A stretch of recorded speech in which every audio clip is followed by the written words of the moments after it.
Welcome to The Sleepy Scientist. It's lovely to have you here. Before we begin, I'd love to know, where in the world are you watching from tonight? A quiet bedroom? A sleepy train ride?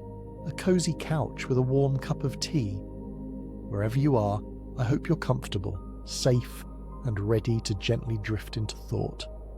If you enjoy these relaxing explorations and would like to hear more, a like and subscribe really helps this sleepy little channel float along. And to those of you already subscribed, thank you. Truly, your support means more than you know. Now, I'll try not to make tonight's topic so interesting that it keeps you wide awake, but if it does, at least you'll have a better understanding of why particles sometimes act like waves and why reality seems to hesitate until someone's watching. A small price to pay for a restless night. So let's begin, shall we? What is quantum physics, and why does it so often sound like the universe is making things up as it goes? The world we know, the one we can see and touch, feels solid, predictable. If you drop a teacup, it falls. If you flip a coin, it lands. If you close your eyes, the moon does not vanish. But in the early 20th century, scientists began to look closer, much closer, and the deeper they peered into the workings of matter, the stranger things became. Light, they discovered, could behave like both a wave and a particle. Particles, it turned out, could exist in many places at once until they were measured. And the act of observing something didn't just reveal what was already there, it seemed to change it. This wasn't a quirk of bad data or fuzzy equipment. It was real, reproducible, and it shattered the tidy laws of classical physics that had held for centuries. Quantum physics wasn't just a new branch of science, it was a new way of seeing reality, a strange and shimmering one, where certainty is replaced by probability, and cause doesn't always precede effect in the way we expect. In this video, we'll drift gently through that world. There's no need to grasp every equation or memorize every name. We'll move slowly, softly, one mystery at a time. From the earliest puzzles that nudge scientists off their classical perch, to the modern questions that still keep physicists up at night. So tuck yourself in, close your eyes if you'd like, and let's begin to explore a world where even emptiness isn't really empty, and where everything you thought you knew about reality is only probably true. At the turn of the 20th century, physics felt almost complete. The laws of motion were understood, thermodynamics was tidy, and light was nicely tucked into the framework of electromagnetic theory. It was a golden age of certainty. Some scientists even believed that all the big questions had already been answered. Only a few odd bits remained to be cleaned up, like dust in the corners of a well-swept room. One of those dusty corners involved a very simple idea. What happens when you heat up an object? When you warm a piece of metal or a lump of coal, it glows. First red, then orange, then white, depending on the temperature. This glow, called black body radiation, comes from how objects emit electromagnetic radiation when heated. It was easy to observe, and it seemed like it should be easy to explain. And yet, the math refused to cooperate. Classical physics, using the well-known equations of the time, predicted something bizarre. According to the formulas, as the temperature of a black body increased, it should emit more and more energy at shorter and shorter wavelengths, particularly in the ultraviolet range. The problem: this prediction led to infinite energy at high frequencies, a scenario so impossible and ridiculous it was nicknamed the ultraviolet catastrophe. No amount of tweaking classical equations could stop the math from spiraling into nonsense. Reality simply didn't match the predictions. Something was missing. Enter Max Planck. In 1899, Planck was a German theoretical physicist with a reputation for careful thinking. He wasn't particularly radical or rebellious. In fact, he firmly believed in the classical worldview, but he was also pragmatic, and when faced with the blackbody radiation problem, he did something quietly revolutionary. To fix the math, Planck introduced a small, strange idea. What if energy couldn't be emitted in just any amount? What if, instead, it came in tiny, indivisible packets? Like coins you can't split in half, These packets would represent the smallest possible units of energy. He called these packets quanta. This was a dramatic shift from the continuous view of energy held by classical physics. Instead of a smooth flow, energy would arrive in steps, tiny jumps that depended on the frequency of the radiation. Planck even introduced a constant, now known as Planck's constant, to describe the size of these energy packets.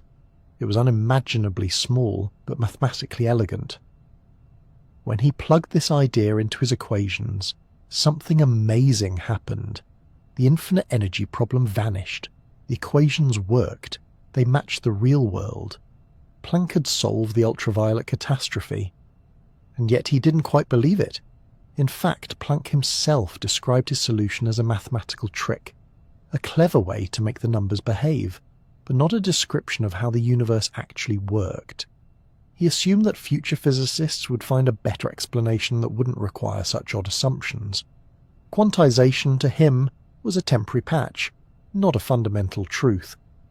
What he couldn't have known at the time was that his trick would become the cornerstone of an entirely new way of thinking.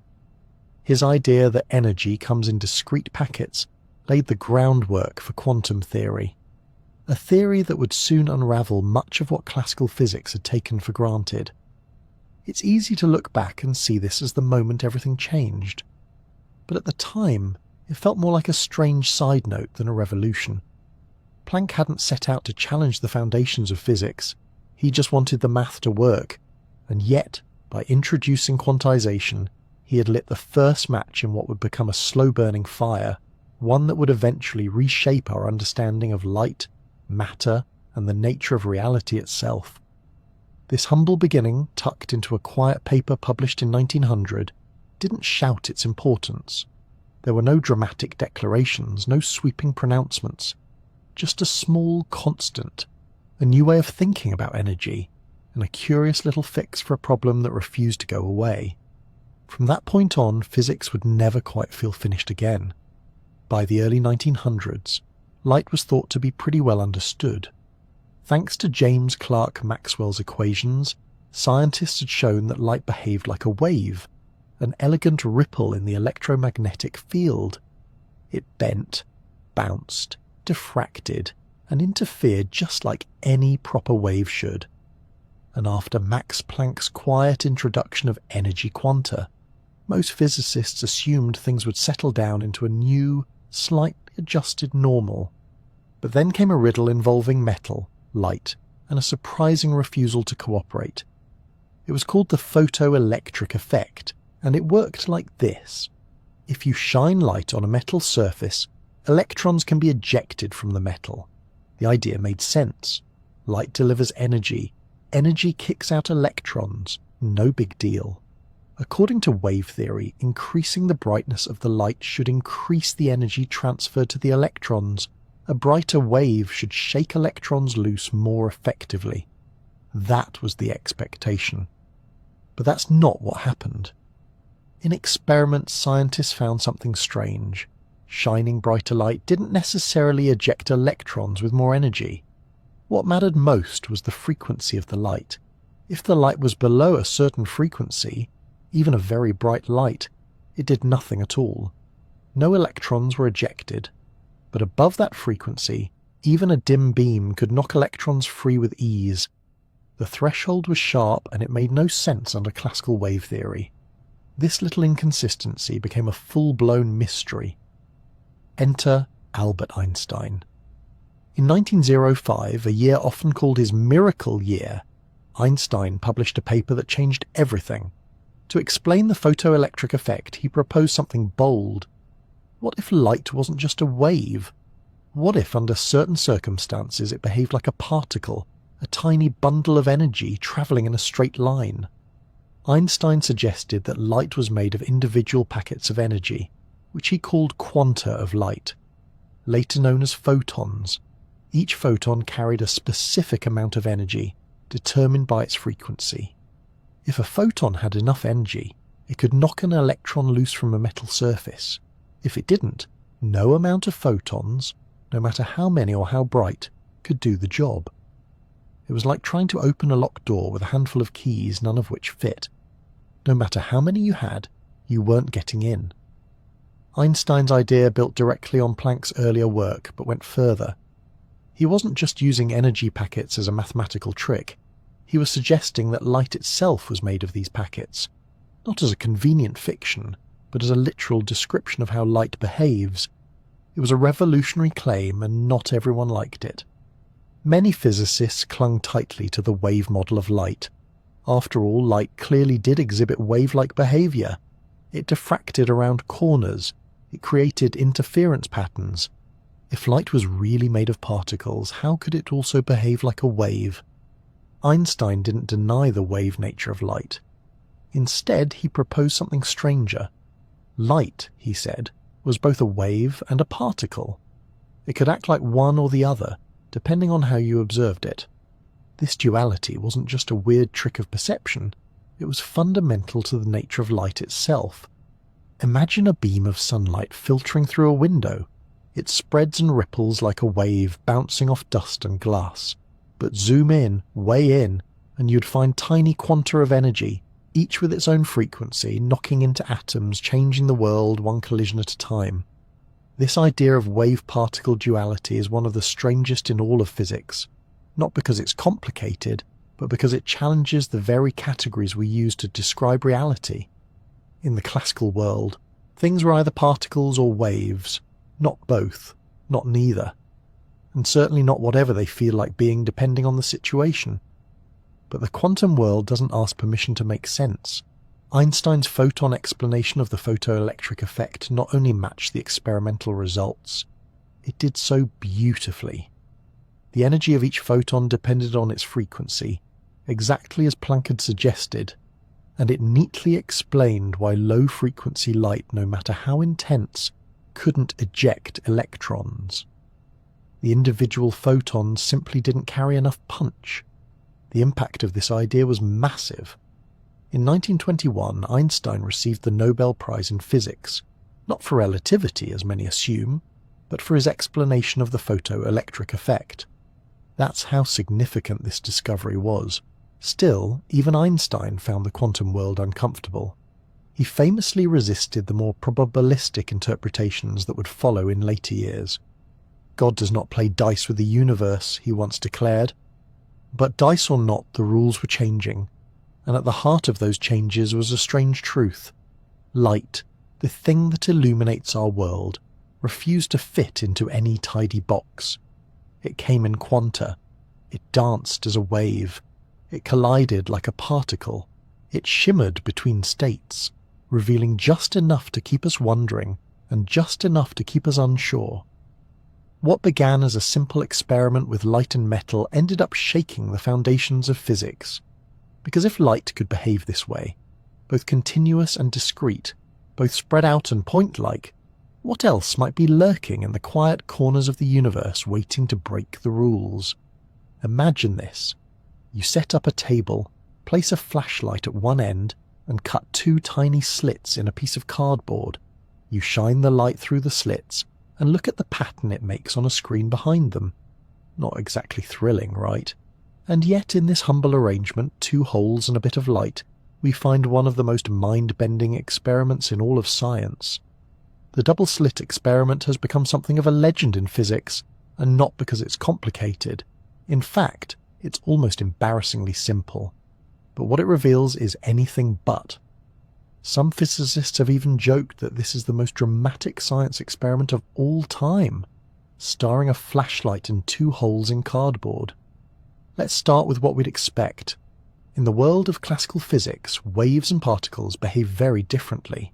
A wave, like water or sound, spreads out. It interferes with itself. Imagine ocean waves passing through two openings in a barrier. The waves emerge on the other side and overlap, creating a pattern of peaks and troughs that can reinforce or cancel each other out. That's interference. It's well understood and predictable. Now imagine particles, like tiny rubber balls, fired at a wall with two openings. Some go through the left slit, some go through the right. They don't overlap or interfere. On the screen behind the slits, you'd expect to see two clusters of impact points, right where the slits are. That's the particle behavior. Straightforward, no surprises. So what happens when you do this with light? When scientists first shined light through the two slits, they expected it to behave like a wave, and it did. The light spread out and formed an interference pattern, a series of bright and dark bands on the screen caused by the wave peaks overlapping and cancelling each other in specific places. So far, so good. Light, as Maxwell had predicted, was behaving like a wave. But then things got weird. Using very sensitive equipment, researchers turned down the intensity of the light source until it was firing just one photon at a time. Instead of a constant stream, there were individual particles of light making their way toward the slits, one by one. Now you'd expect these lone photons to act like particles, each going through one slit or the other, and if you wait long enough and collect enough hits on the screen, you should see two bright spots where the particles landed just like those rubber balls. But that's not what happened. Even when sent through one at a time, the photons gradually built up the same interference pattern as before, a pattern that required waves interfering with themselves. But how could a single photon interfere with itself? Did it go through both slits at once? Was it somehow a wave and a particle at the same time? This was no illusion. The interference pattern persisted, suggesting that each photon had travelled through both slits simultaneously, like a ghost of itself, exploring every possible path, until it landed. If that wasn't enough to raise some eyebrows, things got even stranger. Physicists decided to peek behind the curtain. They placed detectors at the slits to observe which path the photon actually took. Surely, they thought, we can just watch and settle this once and for all. Did the photon go through the left slit, the right slit, or somehow both? But when they looked, the interference pattern vanished. As soon as the detectors were turned on and the photons were observed, the photons stopped behaving like waves. They acted like ordinary particles again, landing behind just one slit or the other. No more interference, no more ghostly wave behaviour. It was as if the very act of observing forced the photon to make a decision. Go left or go right. No superpositions, no fuzzy in-betweens. Reality had been caught in the act, and it immediately straightened up and acted normal. Turn off the detectors, and the interference returned. Turn them back on, and it vanished again. The implications were staggering. It wasn't that our measuring devices disturbed the photons. These were passive, non-intrusive setups. The issue wasn't how we observed, but that we observed at all. It seemed that the mere knowledge of the photon's path, the potential to know, was enough to collapse its wave-like behaviour into a particle state. Reality, in a sense, cared whether it was being watched. This wasn't just a fluke or experimental error. The double-slit experiment has been repeated countless times, with photons, electrons, even molecules made of hundreds of atoms. Always, the result is the same. Left unobserved, these particles act like waves and interfere with themselves. Observed, they behave like classical particles and fall neatly into line. And if that sounds unsettling, well, you're not alone. This experiment sits at the very heart of quantum physics, and it resists every effort to explain it in familiar terms. It suggests that at the smaller scales, particles don't follow strict paths. Instead, they exist as a spread of possibilities, a shimmering cloud of potential outcomes. Only when a measurement is made does that cloud collapse into something definite. Some have tried to picture the photon as a wave that splits and reunites. Others prefer the language of probability, describing the wave function as a tool for predicting outcomes. And still others, in the many worlds camp, imagine each possibility branching into its own separate universe. But whatever the interpretation, the facts remain the same. Until we observe it, the particle doesn't seem to commit to any one state. What began as a simple test of light has turned into a profound mystery about the nature of reality itself. Is observation an active part of shaping the universe? Does information have power over existence? Is reality fundamentally uncertain until we ask it to reveal itself? These aren't just philosophical questions, they're scientific ones, rooted in experiment, measured and confirmed. The double-slit experiment doesn't give us clear answers, but it does give us one powerful insight. The universe, at its core, is not a clockwork machine. It's a strange and shimmering tapestry, woven from possibilities, and it responds in curious ways to our gaze. With two slits, a light source, and a screen, we've discovered that the universe winks at us when we're not looking, and stands still when we are. In the world of quantum physics, if there's one piece of math that's whispered through the entire theory like a secret spell, it's Schrödinger's equation. Now, don't worry, this isn't going to be a math lecture. No one's getting out of bed to dream about partial differential equations. But this particular equation is different. It's not just a string of symbols scribbled on a chalkboard, it's the quiet heartbeat of the quantum world. Back in the 1920s, physicists were wrestling with how to describe particles that didn't seem to behave like particles at all. Electrons were showing wave-like patterns, photons were acting like probabilistic ghosts, and the old laws of motion, the ones Newton gave us, just weren't cutting it anymore. The universe needed a new kind of language. Enter Erwin Schrödinger. In 1926, he proposed an equation that described not just how particles moved, but how their wave functions evolved over time. It was elegant, compact, and shockingly effective. And even though it might look like a tangle of Greek letters and operators, at its core it tells a simple story. It describes how a quantum system changes. But let's step away from the symbols and get to what really matters.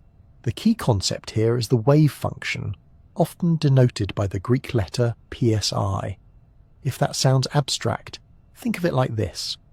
The wave function is a sort of mathematical whisper that tells us everything we can know about a quantum system, where a particle might be, how likely it is to be there, how it's moving or might be moving. The wave function doesn't give us hard answers, it gives us probabilities.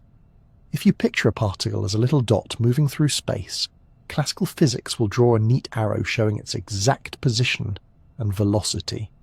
Schrödinger's world doesn't do that. Instead, it gives us a hazy, rippling cloud, a wave, that says, the particle is likely to be over here, but it could also be over there, and maybe just a little bit up there too. This is where the magic happens. Schrödinger's equation lets us evolve this cloud over time.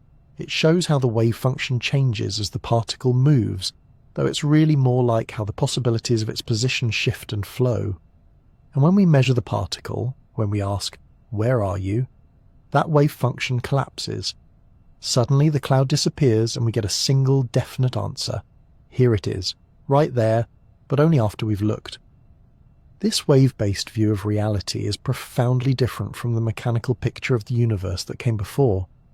Instead of particles tracing predictable paths like planets around the sun, we now see swirling fields of probability full of uncertainty and ambiguity until observation pins them down. But let's pull it down to something more visual. Imagine you're blindfolded and standing in a room. Somewhere in that room there's a quiet cat. You can't hear it, can't see it, but you can toss little balls and listen for the sound they make when they land. Over time, you start to build a picture of where the cat might be. Areas with a higher chance, others with less. That mental map you're building, that's like the wave function. It's not a picture of reality as it is, but as it might be. Now imagine you could write an equation that tells you how your map changes over time. Maybe the cat likes to move toward corners or sit near warm objects. That equation would be your guide to where the cat is likely to be next. That's what Schrödinger did, except instead of cats, he was thinking about electrons. The actual equation is continuous and smooth. It allows these waves of probability to ripple and shift just like water in a pond. It respects the underlying symmetries of nature, like energy conservation and time evolution, but it doesn't care much for certainty.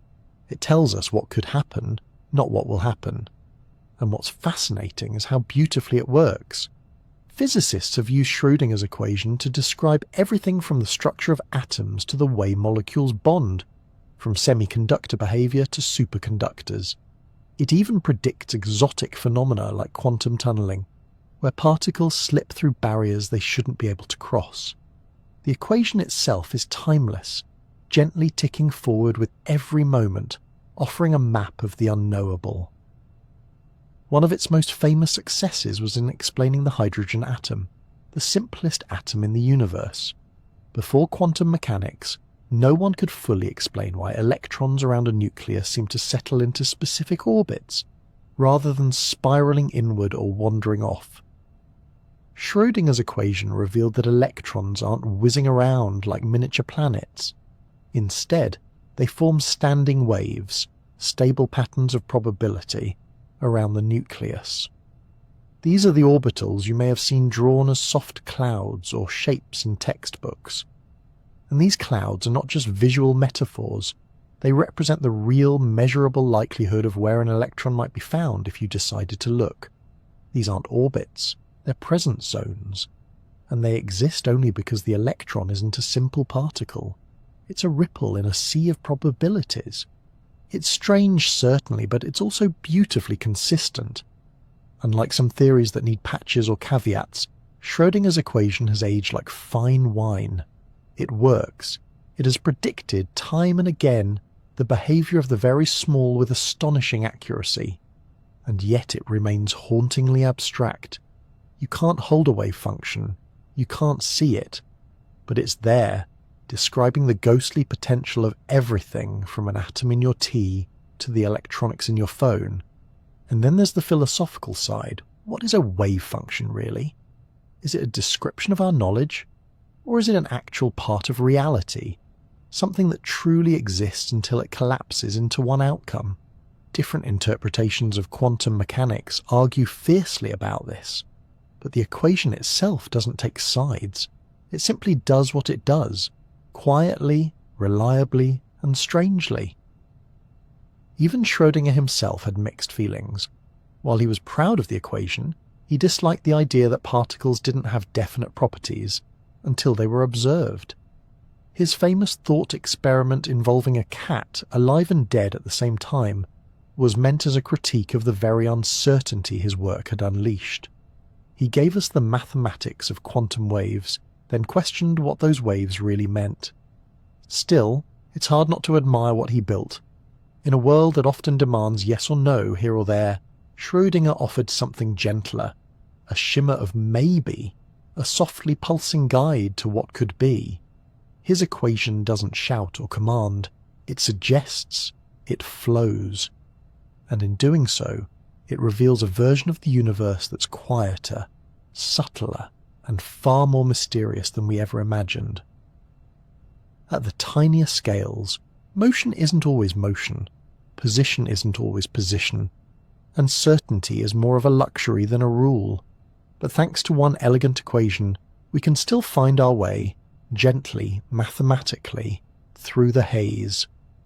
In the classical world, the world of apples, bicycles, and bowling balls, you can know where something is and how fast it's going at the same time.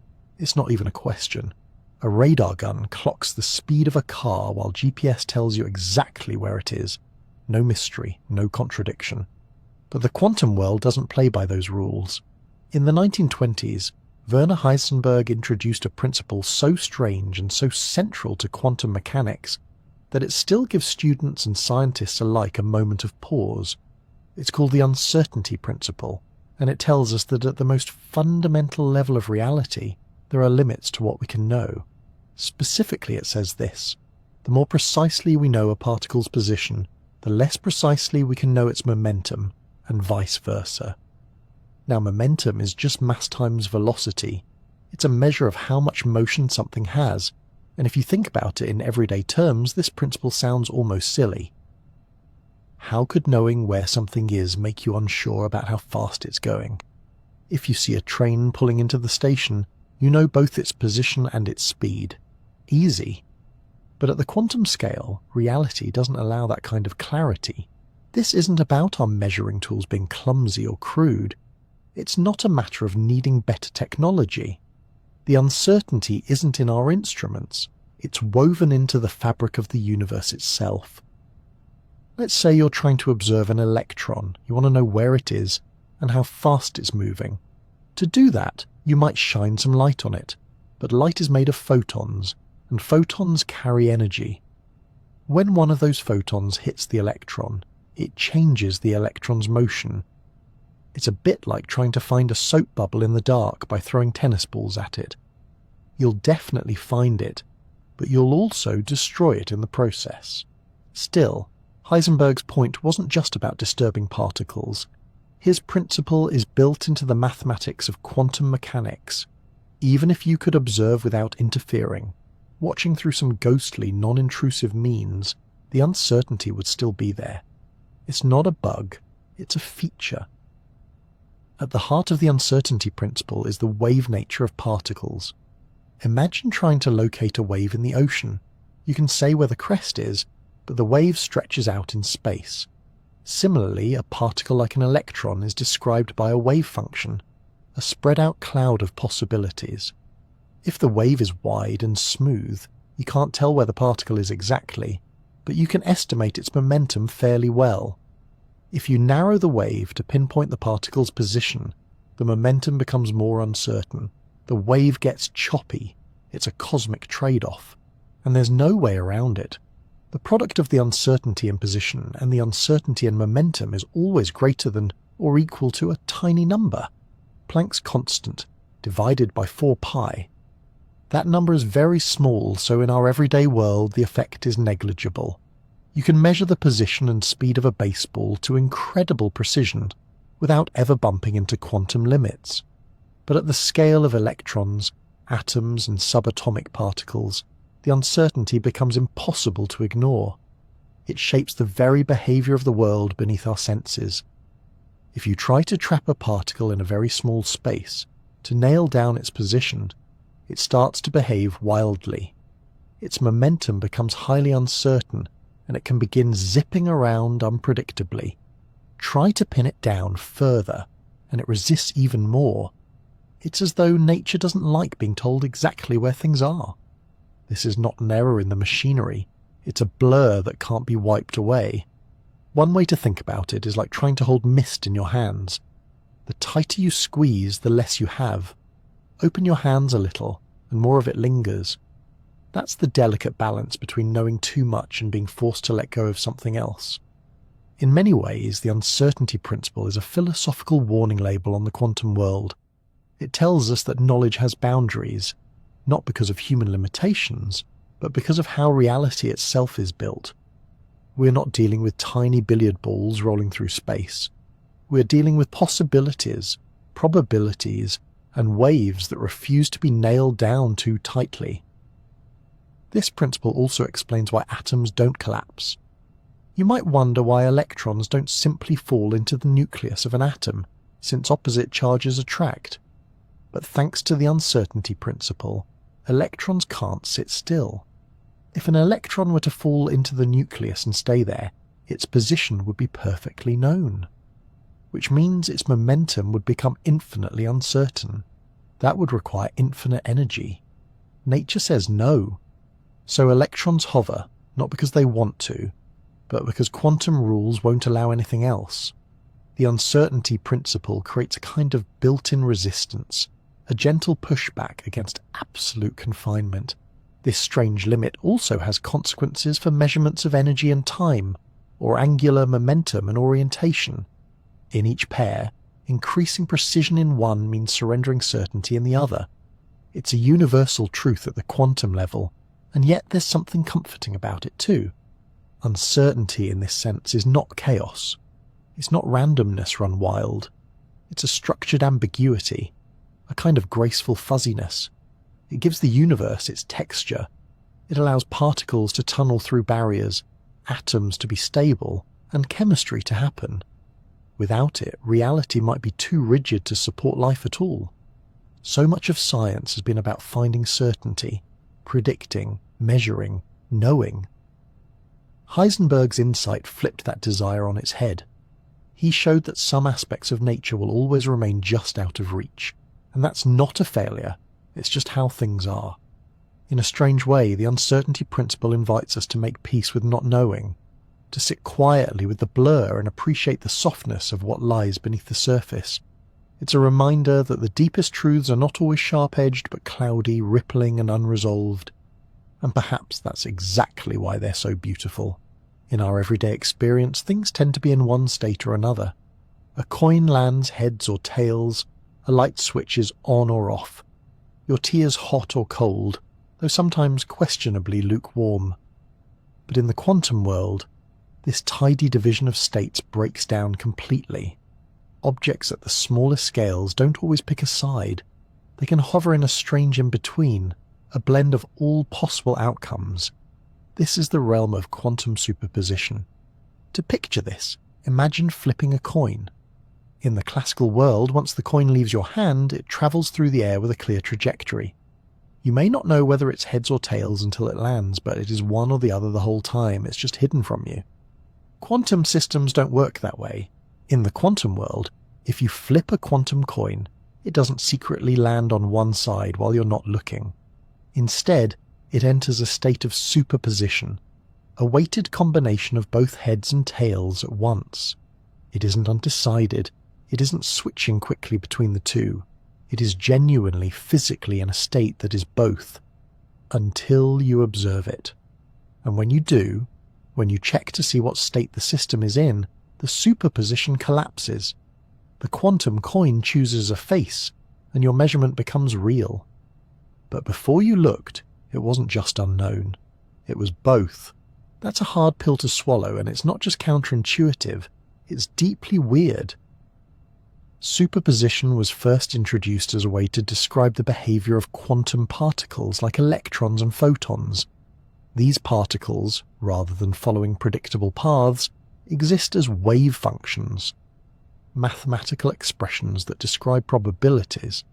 Each possible state, a spin pointing up or down, a photon going left or right, is part of the equation, and all those possibilities coexist until a measurement selects one. You might picture it like a foggy landscape of outcomes.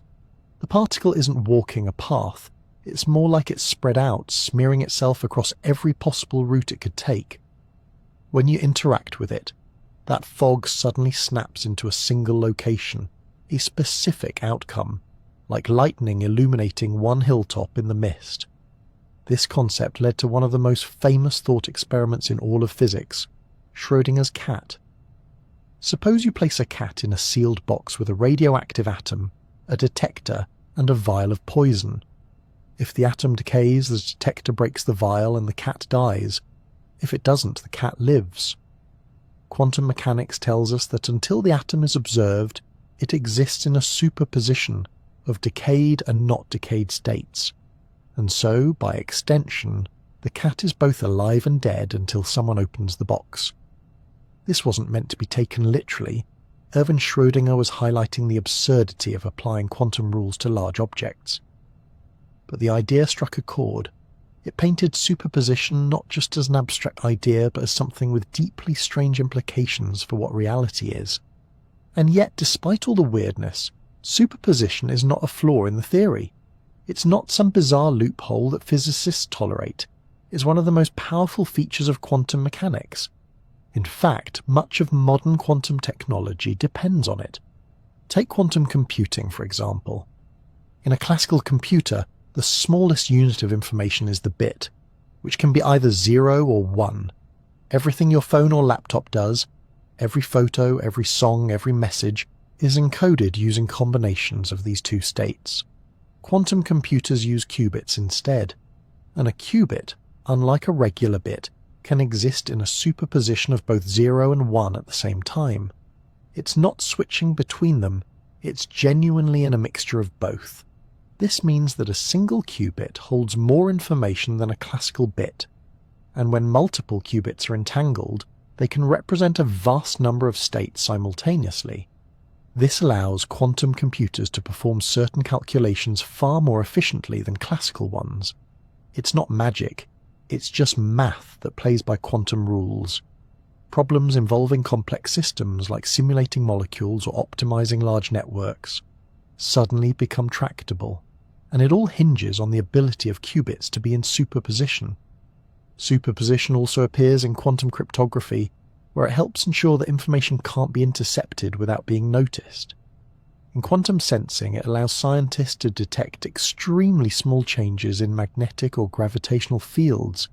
These aren't sci-fi dreams, they're real technologies being developed right now. But there's a twist. Superposition is delicate. Quantum systems are easily disturbed. The slightest interaction with the environment, stray photons, vibrations, even air molecules, can collapse the wave function. This process, known as decoherence, is one of the biggest challenges in building stable quantum systems. It's like trying to balance a feather on the tip of a pencil while someone's sneezing in the next room. The superposition vanishes the moment the system interacts with the outside world. That fragility is part of what makes quantum systems so fascinating. They offer power, but only under very precise and isolated conditions. They give us access to probabilities, not certainties, and ask us to rethink what it means to say that something is. It also leads to a deeper philosophical question. If particles can exist in multiple states, is that reality, or just a reflection of what we know? Some interpretations suggest that the wave function represents knowledge, our best guess about a system until we measure it. Others say the wave function is physically real, and the particle truly is in multiple states until it's forced to choose. Either way, quantum superposition invites us to loosen our grip on classical logic. It tells us that opposites can coexist, that a system can be this and that, here and there, yes and no, all at once. That reality, at its core, is not a single thread, but a tapestry of possibilities, overlapping and unresolved until observation pulls one strand loose. It's strange, it's uncomfortable, but it's also beautiful. Because in this strange rule of superposition, we find a universe that isn't rigid, but flexible. Not mechanical, but poetic. It's a world that allows for contradiction and uncertainty, not as flaws, but as features. And in doing so, it opens up new ways to compute, to communicate, to explore, and to imagine what's possible when reality refuses to make up its mind. Imagine you have two gloves, one left-handed and one right-handed. You put each glove into a separate box and send one to the other side of the world. You don't know which box contains which glove, but the moment you open one and see a left-handed glove, you instantly know the other must be right-handed. It's not mysterious, it's just logic. The gloves were always one left, one right. No drama there. But quantum entanglement isn't like that. Entangled particles aren't like pre-packed gloves. They're more like a pair of gloves that don't decide which hand they are until after you open one of the boxes, and whichever one you open first somehow tells the other how to behave instantly, no matter how far apart they are. It's not just that the outcome is correlated, it's that the properties don't seem to exist until the moment you measure one of them, and the act of measuring one instantly affects the other. This is the phenomenon of quantum entanglement, and it is one of the strangest, most baffling features of the quantum world. Here's how it works. When two particles interact in a certain way, by being created together, colliding, or otherwise becoming connected, they can become entangled. That means their quantum states become linked. Whatever happens to one, in a very real sense, affects the other, even when they are separated by great distances. Imagine creating two entangled photons whose polarizations are uncertain until measured. One might end up polarized vertically, the other horizontally. But they don't decide ahead of time who gets which. They stay in a shared quantum state, a superposition of all possibilities. Only when you measure one does the outcome become definite, and at that moment, the other state becomes definite too. Instantly, no signal, no delay, no chance to communicate. If you measure one photon in Paris, the other, let's say it's in Tokyo, responds at that very moment, as though the universe just updated both of them simultaneously. This is what Einstein famously called spooky action at a distance. Einstein wasn't fond of spooky things. He believed firmly in locality, the idea that physical processes at one location can't instantly affect things far away. It's a cornerstone of relativity. Nothing, not even information, travels faster than light. The idea that two particles could coordinate outcomes instantaneously without exchanging a signal made him deeply uncomfortable. In 1935, Einstein, along with Boris Podolsky and Nathan Rosen, published a paper challenging the completeness of quantum mechanics. They argued that if quantum mechanics allows for such instantaneous connections, it must be missing something, some hidden variables tucked behind the scenes, determining the outcomes all along. To Einstein, the universe should be predictable, orderly, and perhaps most importantly, local. But decades later, experiments began to confirm what quantum theory had predicted all along. Entanglement is real, and those hidden variables, they never showed up. In the 1960s, physicist John Bell devised a testable mathematical inequality, now known as Bell's theorem, that could distinguish between quantum predictions and hidden variable theories. And when physicists performed these experiments again and again, quantum mechanics won. Entangled particles do behave in ways that can't be explained by local hidden variables. The results are random, yet perfectly correlated. It's as if the particles share a private script, one that remains unwritten until the curtain rises, and they improvise together with eerie perfect timing.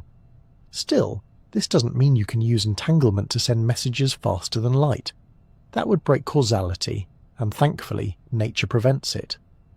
While entangled particles react instantly to each other's measurements, the outcomes are fundamentally random. You can't control what result you get when you measure your particle, which means you can't encode information in it. The instant connection is real, but it can't be used for communication. It's like two people flipping coins on opposite sides of the galaxy. Each result is random, but somehow, when one person flips heads, the other always flips tails, and neither of them knows which it will be until they flip. They aren't sending messages, they're just in sync in a way that defies space. What's truly strange is that this connection doesn't weaken with distance. You could separate two entangled particles by the width of a room, a continent or a light year, and the entanglement would remain. There's no known limit.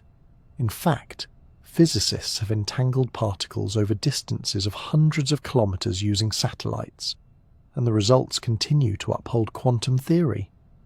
But what exactly is entanglement? Is it a kind of invisible tether? A shared identity across space? A subtle form of information smeared between particles? The truth is, no one's completely sure. Different interpretations of quantum mechanics offer different perspectives. Some see entanglement as a reflection of information, what we know about the system, not the system itself. Others see it as evidence of a deep, non-local fabric to reality. There's even a school of thought that entanglement isn't just a quirky quantum trick, but a fundamental feature of space and time themselves. Some researchers have proposed that space-time, the very geometry of the universe, might emerge from networks of entanglement between tiny quantum bits. If that's true, entanglement isn't something that happens in space. It's what holds space together. That's a bold idea, and one still under investigation. But it hints at just how central entanglement may be, not just to particles, but to the nature of reality. And like many quantum ideas, it's not just theoretical. Entanglement has practical applications. It's the foundation for quantum teleportation, not the Star Trek kind, but the real-world transfer of quantum states from one place to another. It also underlies quantum key distribution, a method of secure communication that guarantees privacy. If an eavesdropper tries to intercept the key, the entanglement is disturbed, and the interference is immediately detectable. In quantum computing, entanglement allows for complex operations involving many qubits that can't be reduced to simple individual actions. It's part of what gives quantum computers their power, not just more speed, but more interconnection, a kind of parallelism that ordinary computers can't match. So this spooky action, once a source of deep unease, is now a cornerstone of cutting-edge technology. Einstein may have disliked it, but even he couldn't deny its mathematical consistency, and while relativity and quantum mechanics still haven't been fully unified, both remain astonishingly successful in their respective realms. Entanglement reminds us that the universe is not simply a collection of independent objects bouncing around. It is a deeply interconnected web where even distant elements can be parts of a shared whole, where separateness is, at times, an illusion. It's not something we see in daily life. You don't wake up entangled with your neighbour or find your coffee reflecting the state of someone else's spoon. But at the tiniest levels, this silent partnership between particles is quietly humming away, everywhere, all the time. And maybe that's the strangest part of all, that even in a universe of stars and silence, of vast distance and emptiness, there are still echoes of togetherness, instant, invisible, and unshakably real. There are few animals in science more famous than Schrödinger's cat. This curious feline has become the unofficial mascot of quantum physics, a creature trapped in a thought experiment so peculiar that it's often mistaken for satire. And in a way it is. It was never meant to be taken literally, but like all good metaphors it touches on something deeper, a quiet discomfort at the heart of quantum mechanics. The story begins in the 1930s when physicists were grappling with what quantum theory actually meant. The math worked. The predictions were accurate, but what was it saying about the world? Was the wave function a real thing? Did particles really exist in multiple states until they were measured? Or was this just a tool for calculating outcomes? Erwin Schrödinger, already famous for his elegant quantum equation, was deeply skeptical of how far some physicists were willing to push the idea of superposition, especially when it came to measurement. In his view, there was something fishy about applying the same rules that governed electrons to everyday objects, like, say, a cat. So he posed a question, a dark, playful question. What happens if you take the weirdness of quantum mechanics and scale it up to something you can hold in your arms? Imagine a sealed box. Inside the box is a cat. Alongside the cat is a tiny radioactive atom, a Geiger counter, a vial of poison, and a trigger mechanism. If the atom decays, something quantum mechanics tells us happens at random, the Geiger counter detects it. The trigger breaks the vial and the poison is released. The cat tragically dies. But here's the twist. Quantum theory tells us that until we observe the atom, it exists in a superposition of both decayed and not decayed states, which means the entire system, the detector, the poison, and yes, the cat, should also be in a superposition. The cat is both alive and dead. Not metaphorically, literally, at least according to some interpretations. Of course, no one has actually put a cat in a quantum box. Schrödinger wasn't proposing an experiment. He was making a point. He found it absurd to think that a cat, an animal with whiskers, warmth, and a clear preference for naps, could exist in such a blurry, undefined state. It wasn't just strange, it was nonsense. And yet the idea stuck, partly because it captured the essence of quantum indeterminacy in a single, unforgettable image. A cat that is both dead and alive until the box is opened. That's a powerful way to express what it means for a system to remain unmeasured. It's not about indecision, it's about possibility. Until observation collapses the wave function, the system contains every outcome, all futures, all states, simultaneously. Schrödinger's cat isn't really about cats. It's about what we're allowed to say about the world before we've looked. In quantum mechanics, observation plays a central role. Before you measure a system, it exists in a cloud of probabilities, each possible state encoded in the wave function. But the moment you interact with it in a way that extracts information, that cloud collapses, the system picks a state. One possibility becomes real, all others vanish. But here's the tricky part. What exactly counts as a measurement? Is it the presence of a conscious observer, a mechanical detector, an interaction with the environment? Different interpretations give different answers, and that ambiguity is part of why the cat still gets so much attention. It forces us to confront the fact that quantum theory, while breathtakingly successful in predicting outcomes, is oddly silent about what's really happening in between. Some physicists lean on the Copenhagen interpretation, which essentially says Don't worry about it. The wave function tells us everything we can know, and measurement simply reveals what's already latent in the system. Others prefer the many worlds view, where the cat is both alive and dead in separate branching universes, and opening the box doesn't collapse the wave function, it merely selects your path through the multiverse. There's also the decoherence approach, which argues that interaction with the environment naturally filters out superpositions, leaving systems that appear classical. In this view, the cat is never truly in a limbo state, just entangled with so many environmental variables that we can't track them all. The superposition becomes inaccessible, not non-existent. Each perspective carries its own philosophical baggage, but all agree on this. Quantum systems do not behave like miniature classical objects. They don't sit still and wait to be discovered. They evolve, probabilistically in complex and often non-intuitive ways. So what does this mean for the cat? It means the box isn't just a container, it's a boundary between the quantum and classical worlds, a stage on which the rules of physics twist into something weirder, where questions like, is the cat alive, don't have simple answers. Instead, we have to say the cat is in a superposition of states, alive and dead, until we open the box and collapse that ambiguity into something definite. And that's what makes the cat a perfect metaphor for unmeasured systems. In the quantum world, systems evolve according to the Schrödinger equation. But that evolution doesn't pick a path. It explores all possible paths at once. An electron doesn't travel from point A to point B, it spreads through every route, every detour, until we observe it and reduce that blur to a single outcome. The cat in the box is just a macroscopic way of expressing that. The difference is scale, not principle, and that's what troubled Schrödinger. If the theory truly applies to everything, then at some level, everything, including us, is part of a superposition. Which leads to one final, somewhat unsettling question. What if the observer is part of the system? If opening the box collapses the cat's wave function, what collapses ours? Where does the observer line stop?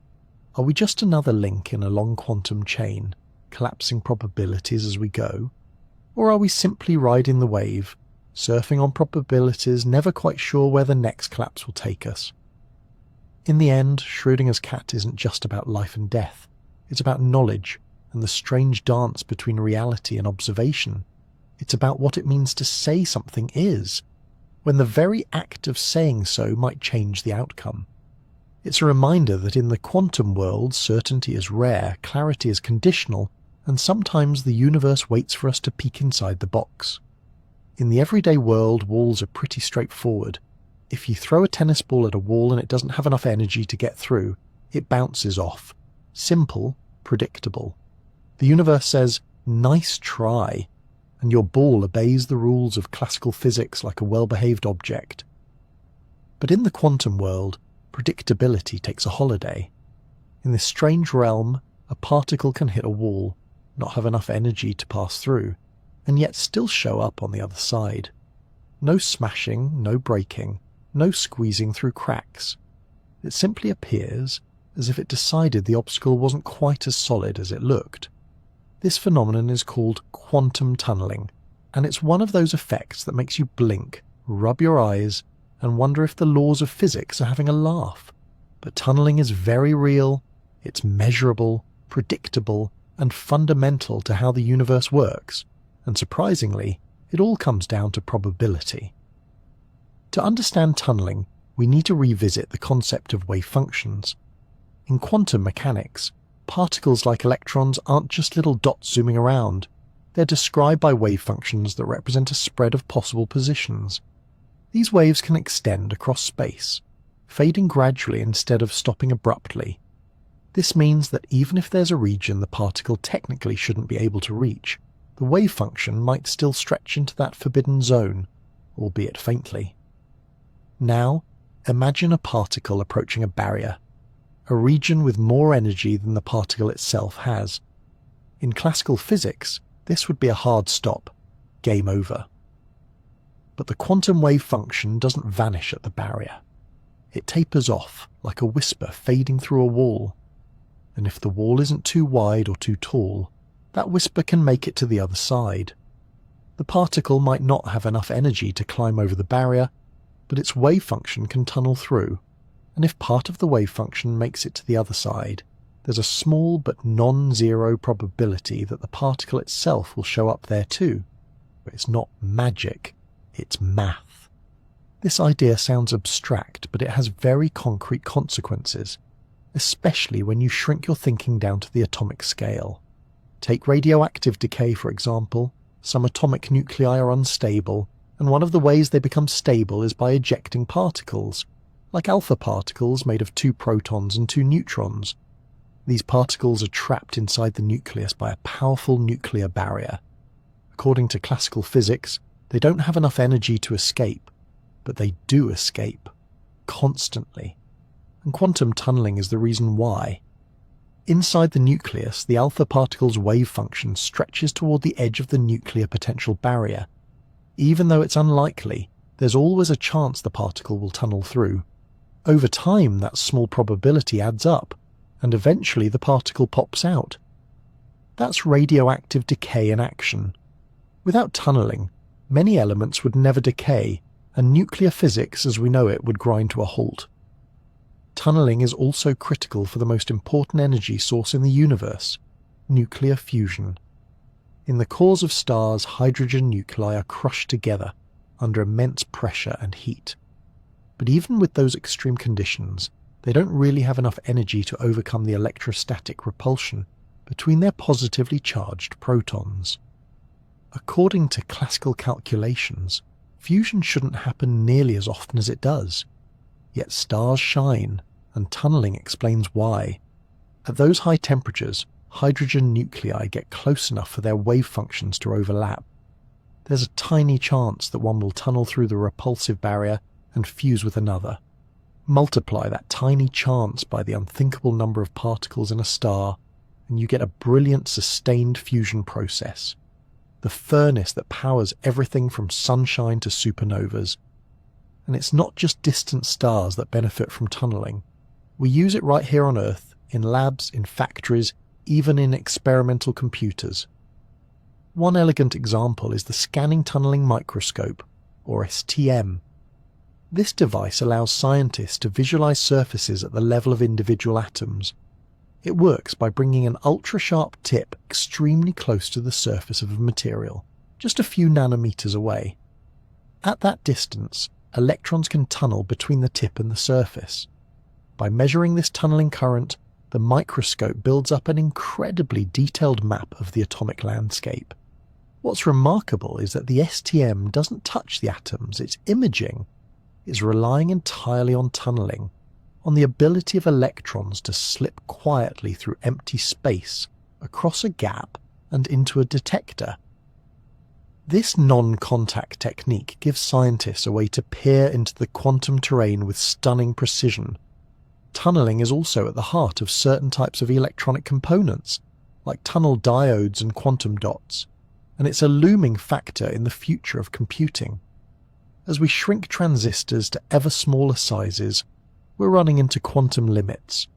At nanometer scales, electrons can tunnel through barriers that were once considered solid. It's as if the walls in our circuitry are starting to let particles sneak through when they're not supposed to. This presents both challenges and opportunities. On one hand, it creates noise and unpredictability in traditional electronics. On the other hand, it opens the door to quantum technologies that use tunneling rather than fight against it. At its core, tunneling teaches us something profound about the nature of reality. We often think of the world as made of hard boundaries. A particle can go here but not there.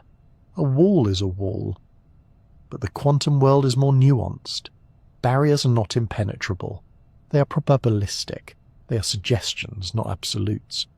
And while we might find that unsettling, it's also strangely elegant.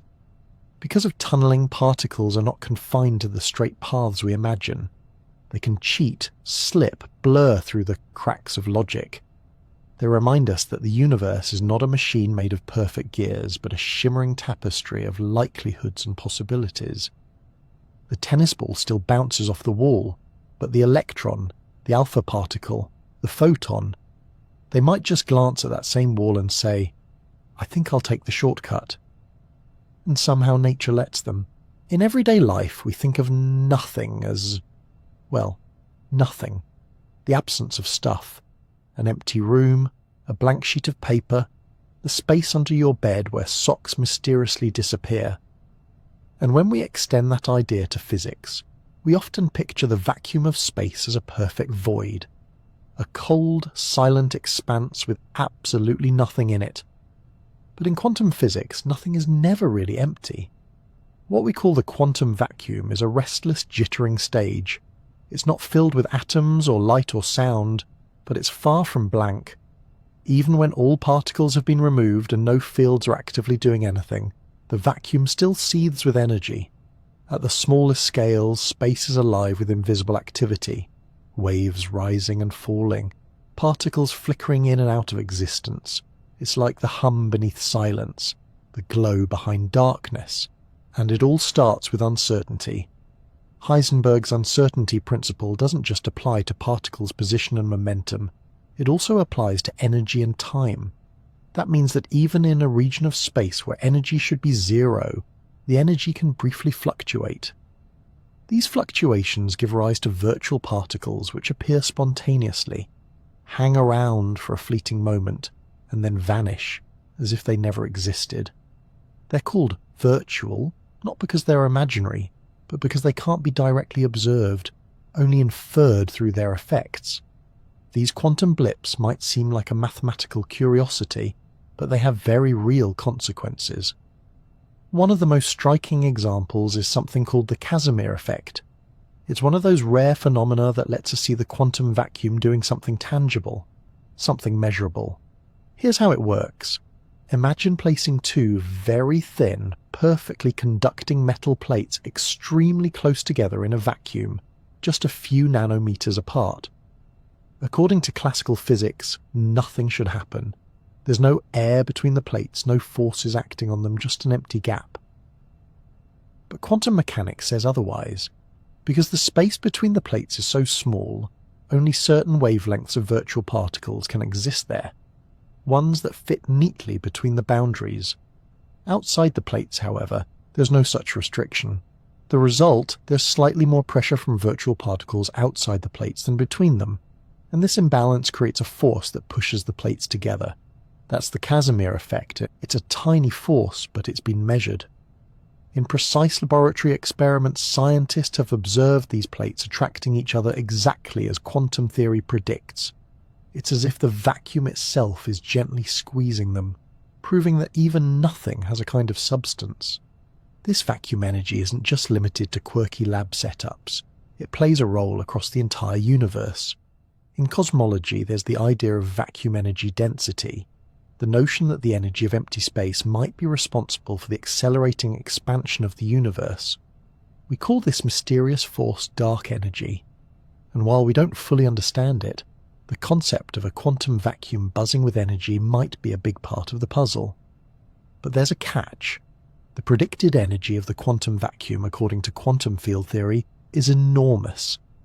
If we tried to calculate the total vacuum energy of the universe using what we know from particle physics, we'd get a number that's wildly larger, like 120 orders of magnitude larger than what we actually observe. This is often called the worst prediction in physics, and no one has quite figured out how to fix it. But it highlights just how complex and surprising the vacuum really is. Back at the quantum scale, virtual particles also play a supporting role in other strange phenomena.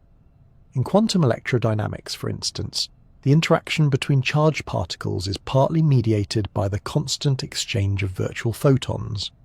These exchanges give rise to the electromagnetic force as we experience it.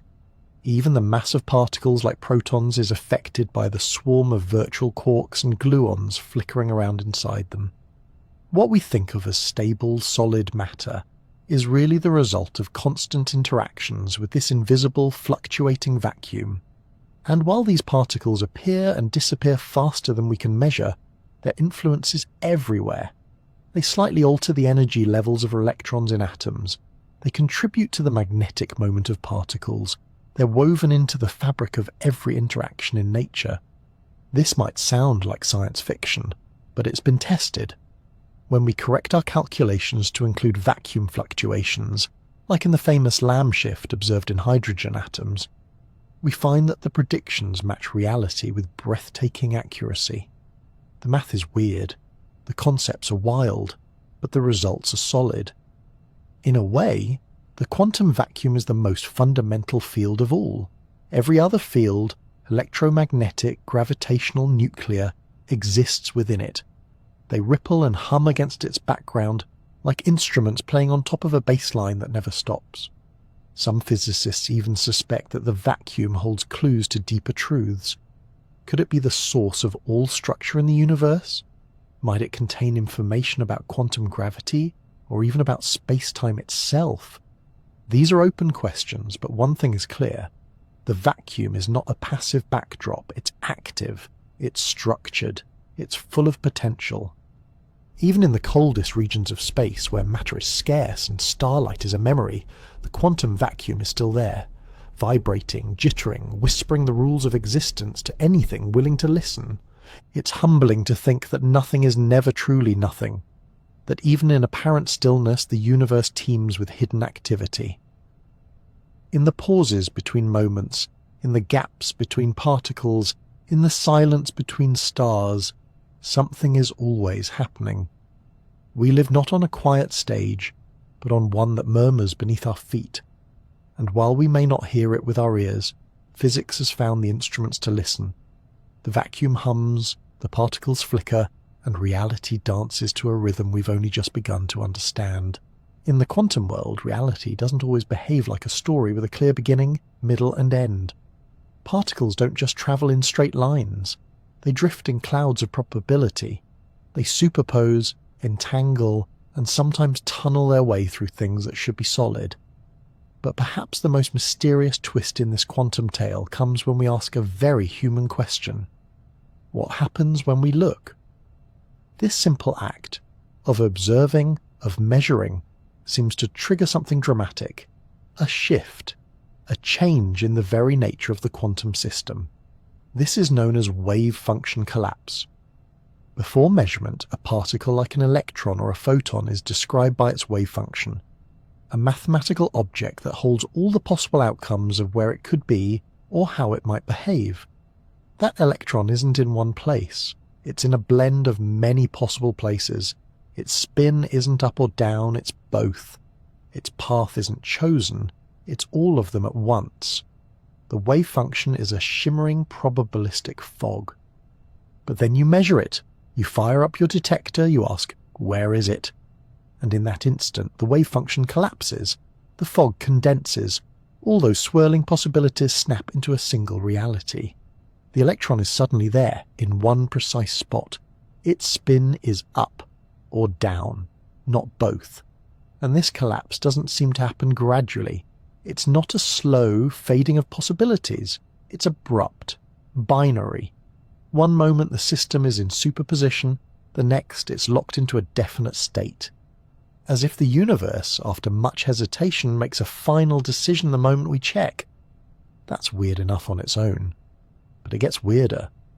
Because no one knows exactly what causes the collapse. Is it the physical interaction with a measuring device? Is it the transfer of information? Is it consciousness? A camera? A fly buzzing past the lab? The truth is, the collapse of the wave function, though central to quantum theory, is not well understood. In fact, it might be the biggest mystery in all of modern physics. Different interpretations of quantum mechanics try to answer the question in different ways. The most traditional view is the Copenhagen interpretation, championed by Niels Bohr and Werner Heisenberg. In this view, the wave function is not a real physical object, it's just a tool for predicting probabilities. And collapse happens when a measurement is made, when we gain information. Before that, asking about what's really happening isn't meaningful. The electron isn't somewhere waiting to be found. It simply isn't anywhere in particular until we look. It's a practical approach. It makes the math work. But it leaves many scientists unsatisfied, because it doesn't really explain what measurement is, or why the wave function must collapse at all. Then there's the many worlds interpretation, which throws collapse out the window entirely. According to this idea, the wave function never collapses.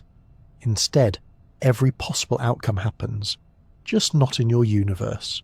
Measure an electron spin and the universe splits. In one version, it's spin up. In another, spin down. You only experience one of those outcomes, but the others still exist, unfolding in parallel. No collapse, no mystery, just branching realities. It's a bold idea, and surprisingly consistent with quantum math, but it comes at the cost of multiplying universes like cosmic confetti.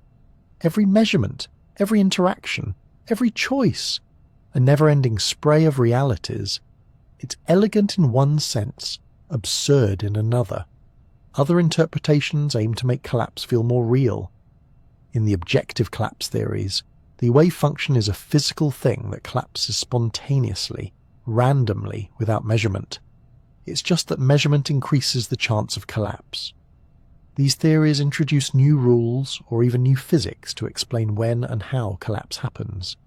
They're still being tested, but they offer an intriguing possibility that wave function collapse might be something nature does, not just something we see. Then there's cubism, a more recent and radical view. It suggests that the wave function doesn't describe the system at all. It describes our beliefs about the system. It's a personal, subjective tool for predicting outcomes. And collapse isn't a physical event, but a mental update, like learning a new fact and revising your expectations. Reality doesn't change. You do. Some physicists find that refreshing. Others find it deeply unsatisfying. After all, shouldn't physics be about the universe, not our opinions? There's also the role of decoherence, which doesn't explain collapse directly, but helps describe how superpositions seem to vanish in large systems. When a quantum system interacts with its environment, even just a few stray photons, it becomes entangled with the world around it. That entanglement causes the interference patterns we associate with superpositions to disappear. To us, the system looks like it collapsed, even though it hasn't truly picked a state. Decoherence explains why cats don't stay both alive and dead, but it stops short of saying how one outcome becomes real. And there we sit. More than a century after the birth of quantum theory, wave function collapse remains a ghost in the machine. The math works brilliantly. We can predict outcomes with incredible precision. But what exactly collapses? When? Why? Is collapse even real? Or are we just seeing the limits of our own understanding? There's no shortage of ideas. Some researchers believe we need a new theory of measurement, or a deeper theory of reality that goes beyond quantum mechanics. Others are content with the ambiguity. They say the predictions work and the rest is philosophy. But philosophy matters, especially here, because the question of wave function collapse isn't just about particles. It's about what the universe is. Is reality fundamentally probabilistic? Is it observer-dependent? Is it constantly branching? Is it shaped by information, by consciousness, by something we've yet to discover? And how much can we ever really know? You can think of collapse as the moment the quantum world tips into the classical, a kind of phase change, like water freezing into ice. But unlike water, the rules of this transformation are murky. We don't know the temperature, we don't know the pressure. We just know that at some point the fog becomes a shape, and possibility becomes presence. It's easy to get lost in the metaphors. Is the wave function a veil, a dream, a menu of futures waiting to be chosen? Perhaps it's all of those, and none. Perhaps what collapses is not the wave function itself, but our illusion that the world must always be definite, always be one thing or another. Maybe the universe is content being undecided. Maybe we're the ones who insist on conclusions. What happens when we measure? Maybe the better question is, what do we think happens? And are we prepared for the answer to be stranger than we hoped, but truer than we imagined? If quantum physics had a hometown, it would probably be Copenhagen. Not because of the scenery, though Denmark does have a charming supply of windmills and bicycles, but because it's where some of the strangest ideas in physics were first seriously discussed, argued over, and quietly accepted. At the heart of this story is Niels Bohr, a Danish physicist with a gentle demeanour and a taste for long, complex sentences. Bohr helped shape one of the most influential views of quantum mechanics, a perspective that came to be known as the Copenhagen interpretation. The idea is deceptively simple. In fact, that's part of its charm. According to the Copenhagen view, quantum systems don't have definite properties until they're measured. An electron doesn't have a fixed position. A photon doesn't commit to a particular polarization. A particle doesn't choose a state until an observation forces it to. Before measurement, reality is a fuzzy cloud of possibilities, a probability wave. Measurement doesn't just reveal something that was already there, it creates the outcome. In other words, reality isn't quite real until we ask it to be. That's a bold statement, and it's the kind of thing that makes philosophers sit up and physicists reach for coffee. But Bohr and his colleagues weren't trying to make the universe mysterious for the sake of it. They were trying to make sense of experimental results. Every time they tried to treat particles like little billiard balls, the math fell apart. But when they treated particles as probability waves that only resolve upon measurement, things clicked into place. The wave function, in this view, isn't a physical thing. It doesn't describe a particle's actual position or momentum. Instead, it encodes everything we can know about the system. It's a mathematical catalogue of possibilities, not a map of what is. This leads to one of the Copenhagen interpretation's central claims. Questions about a system state before measurement are meaningless. Asking where the electron was before you measured it doesn't make sense, because where only becomes a meaningful concept after the measurement. Reality is not something you peel back like a curtain. It's something that snaps into focus the moment you look. It's not that the particle was hiding its true nature. It simply didn't have one yet. Understandably, not everyone found this satisfying. Albert Einstein, for one, was famously uneasy with the idea. He wanted a universe that existed independently of whether anyone was observing it. He believed in an underlying reality, objective and deterministic, even if it was currently hidden from view. To Einstein, the Copenhagen interpretation sounded like saying the moon doesn't exist unless you're looking at it. Bohr disagreed, but he didn't try to offer a grand metaphysical solution. Instead, he embraced a kind of pragmatic ambiguity. His position was that quantum theory tells us what we can say about nature, not necessarily what nature is. The role of science, in this view, isn't to discover what's really out there, but to describe the outcomes of experiments as precisely as possible. If that sounds a little unsatisfying, you're not alone. The Copenhagen interpretation is often accused of being more of a prescription than a description. It tells you how to use the equations, it tells you what the outcomes will be, but it doesn't tell you what's actually going on behind the scenes. This gave rise to the now infamous phrase, "shut up and calculate." It's not a quote from Bohr himself, but it captures the mood of many working physicists. The idea is, stop worrying about the metaphysical implications and just use the theory. It works. It gives correct predictions. Isn't that enough? And to be fair, the Copenhagen approach does work. It's the default interpretation used in countless textbooks, labs, and classrooms. It underpins the design of semiconductors, lasers, and quantum computers.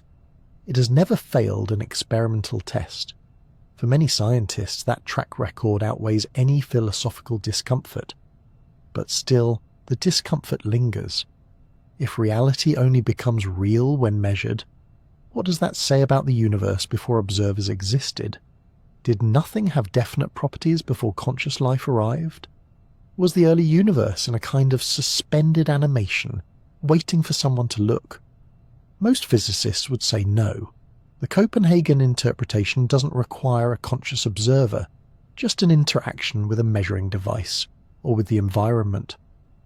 Observation, in this context, is just a process of extracting information from a quantum system in a way that forces it to pick a side. But even this leads to more questions. What counts as a measurement? At what point does the wave function collapse? Why does the universe follow this strange rule at all? The Copenhagen camp tends to answer with a shrug and a smile. The theory doesn't explain why collapse happens, it just says when. If you want a deeper explanation, you'll need to look elsewhere, and many have. Competing interpretations like many worlds, pilot wave theory, and objective collapse models all aim to offer a more complete picture. Each tries to preserve some classical intuition, that reality exists independently, that cause leads to effect, that observation doesn't get special treatment. But each of these alternatives comes with its own complications. Copenhagen, by contrast, is lean. It doesn't introduce hidden variables, it doesn't multiply universes, it just lays out a set of rules. Calculate the wave function, apply the measurement postulate, and predict the outcome. Simple, direct, effective. Maybe that's its appeal. In a field full of strange possibilities, the Copenhagen interpretation offers a kind of calm. It's not trying to solve every mystery. It's content to describe the world we can see, measure, and interact with, without claiming to know the deeper machinery behind the curtain, and maybe that's enough. Bohr often spoke in layered, almost poetic language. He once said, "Those who are not shocked when they first come across quantum theory cannot possibly have understood it." He understood that the Copenhagen approach wasn't about making peace with reality. It was about making peace with uncertainty. Quantum mechanics is weird, but rather than wrestle it into something tidy, the Copenhagen interpretation invites us to accept that weirdness and to work within it, without demanding that the universe explain itself. It's not a final answer, it's a quiet rule book, a reminder that in the quantum world, simplicity and discomfort often travel together, and that sometimes the best we can do is shut up and calculate. Imagine you're holding a coin between your fingers. You flip it. It spins through the air, gleaming in the light, and lands with a soft clink. Heads. But according to one interpretation of quantum mechanics, something else happened too. Somewhere, not here but still real, the same coin landed tails, and somewhere else again it landed on its edge, rolled off the table, and landed under the couch. Every possible outcome of that flip unfolded, not as a maybe, not as a probability, but as a real branch of reality. And you just happened to find yourself in the one that saw heads. This is the strange and elegant idea behind the many worlds interpretation of quantum physics. It began as a thought experiment, an alternative way of looking at the infamous wave function collapse problem.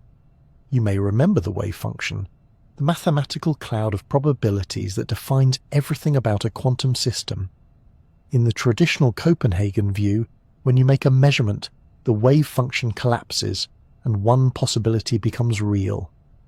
But what if it never collapses at all? In 1957, physicist Hugh Everett III proposed a radical idea. Maybe the wave function is always evolving smoothly and deterministically. Maybe, when you measure a system, you don't force it to choose a single outcome. Instead, you split. The universe splits. Every possible outcome plays out, but each in its own separate branch of reality. It sounds dramatic, like something from science fiction, but Everett wasn't writing a novel, he was doing math. And his version of quantum mechanics is mathematically identical to the standard version, just without the extra rule that says collapse happens when you observe. In his view, the wave function never collapses, it only branches. Here's how it works. Imagine an electron with two possible spin states, up and down. If you measure its spin, classical quantum mechanics says the electron is in a superposition of both states until measured, at which point it chooses one. Everett says no choosing necessary. Instead, the measurement causes the system and the observer to split into two correlated branches. In one, you observe spin up, in the other, spin down. Both outcomes are real. Both versions of you exist, each in a different branch of the universe. No randomness, no collapse, just a growing, branching tree of reality. This may sound like a recipe for science fiction overload. Parallel universes, doppelgangers, infinite copies of everything. But the many worlds interpretation doesn't rely on fantasy. It doesn't propose new physics or untested forces. In fact, its central appeal is that it sticks only to the mathematics we already use. It simply refuses to add the extra assumption that something magical happens when you look. To supporters of many worlds, this is its strength. The idea is weird, but the math is clean. Of course, not everyone is comfortable with this. For one thing, if the universe is constantly branching into new realities, where do all these universes go? Are they stacked on top of each other? Floating in some higher dimensional multiverse? The theory doesn't say, and that's part of the philosophical tension. Many worlds isn't a theory about the structure of space. It's a statement about how quantum systems evolve. The other branches are real, but they don't interact with ours. Once a split occurs, the branches decohere, meaning they no longer interfere with each other. They become, for all practical purposes, invisible. That makes the theory hard to test directly. After all, if we can't observe the other branches, how do we know they're there? That's the central criticism. Many worlds may be elegant, but is it falsifiable? Can you prove it wrong? Supporters argue that's the wrong question. They say it's not about adding new predictions. It's about not adding unnecessary assumptions. If the wave function evolves smoothly according to the Schrödinger equation, and that equation never includes collapse, then why assume collapse exists at all? Occam's razor, often paraphrased as the simplest explanation is usually the right one, cuts both ways here. Copenhagen keeps the universe small by adding collapse. Many worlds keeps the math simple by accepting a very large universe. But is that universe too large? Let's take a calming moment to imagine the scale. Every time a quantum interaction has multiple possible outcomes, the universe branches. That includes not just lab experiments, but molecular collisions, radioactive decays, photon emissions, and everything else. The universe isn't splitting every now and then, it's branching constantly, exponentially, unimaginably. But in the same way, we don't feel the Earth spinning under our feet. We don't feel the branching. To us, it's invisible, seamless. We simply see one outcome, as if that's all there ever was. It's also important to say that in many worlds, these other realities aren't parallel lives in the sci-fi sense. You're not hopping between them. You don't get to meet your other selves. Each branch is causally isolated from the others. There's no communication across the divide, no peeking at other versions of yourself eating soup instead of salad. Once a split happens, it's permanent. This avoids a lot of the philosophical headaches that come with wave function collapse. There's no need to define what counts as a measurement, or when reality becomes real. Everything evolves smoothly. Measurement is just entanglement. You and the system become linked, and the world unfolds accordingly. But that calm elegance also comes at a cost. If every possible outcome happens, then why do we feel like only one outcome occurred? Why does it feel like the coin landed heads and not tails? If all outcomes are real, what does probability even mean? Many worlds redefines probability not as the chance that something will happen, but as a measure of how much you ends up in each branch. It's a subtle shift. Instead of asking, "What are the odds?" you ask, "What fraction of my future selves see this result?" It's not intuitive, but neither is quantum mechanics in general. And despite all its strangeness, many worlds has inspired deep, serious research. Some physicists believe it could help unify quantum mechanics with gravity. Others see it as a foundation for understanding quantum computing, where superpositions and entanglements do computational heavy lifting across possible states.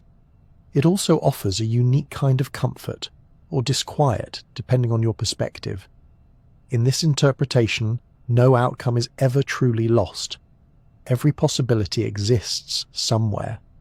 The decisions you didn't make, the chances you didn't take, they're all still out there, playing out in parallel timelines, not just hypotheticals, but real, physical events in real, physical worlds.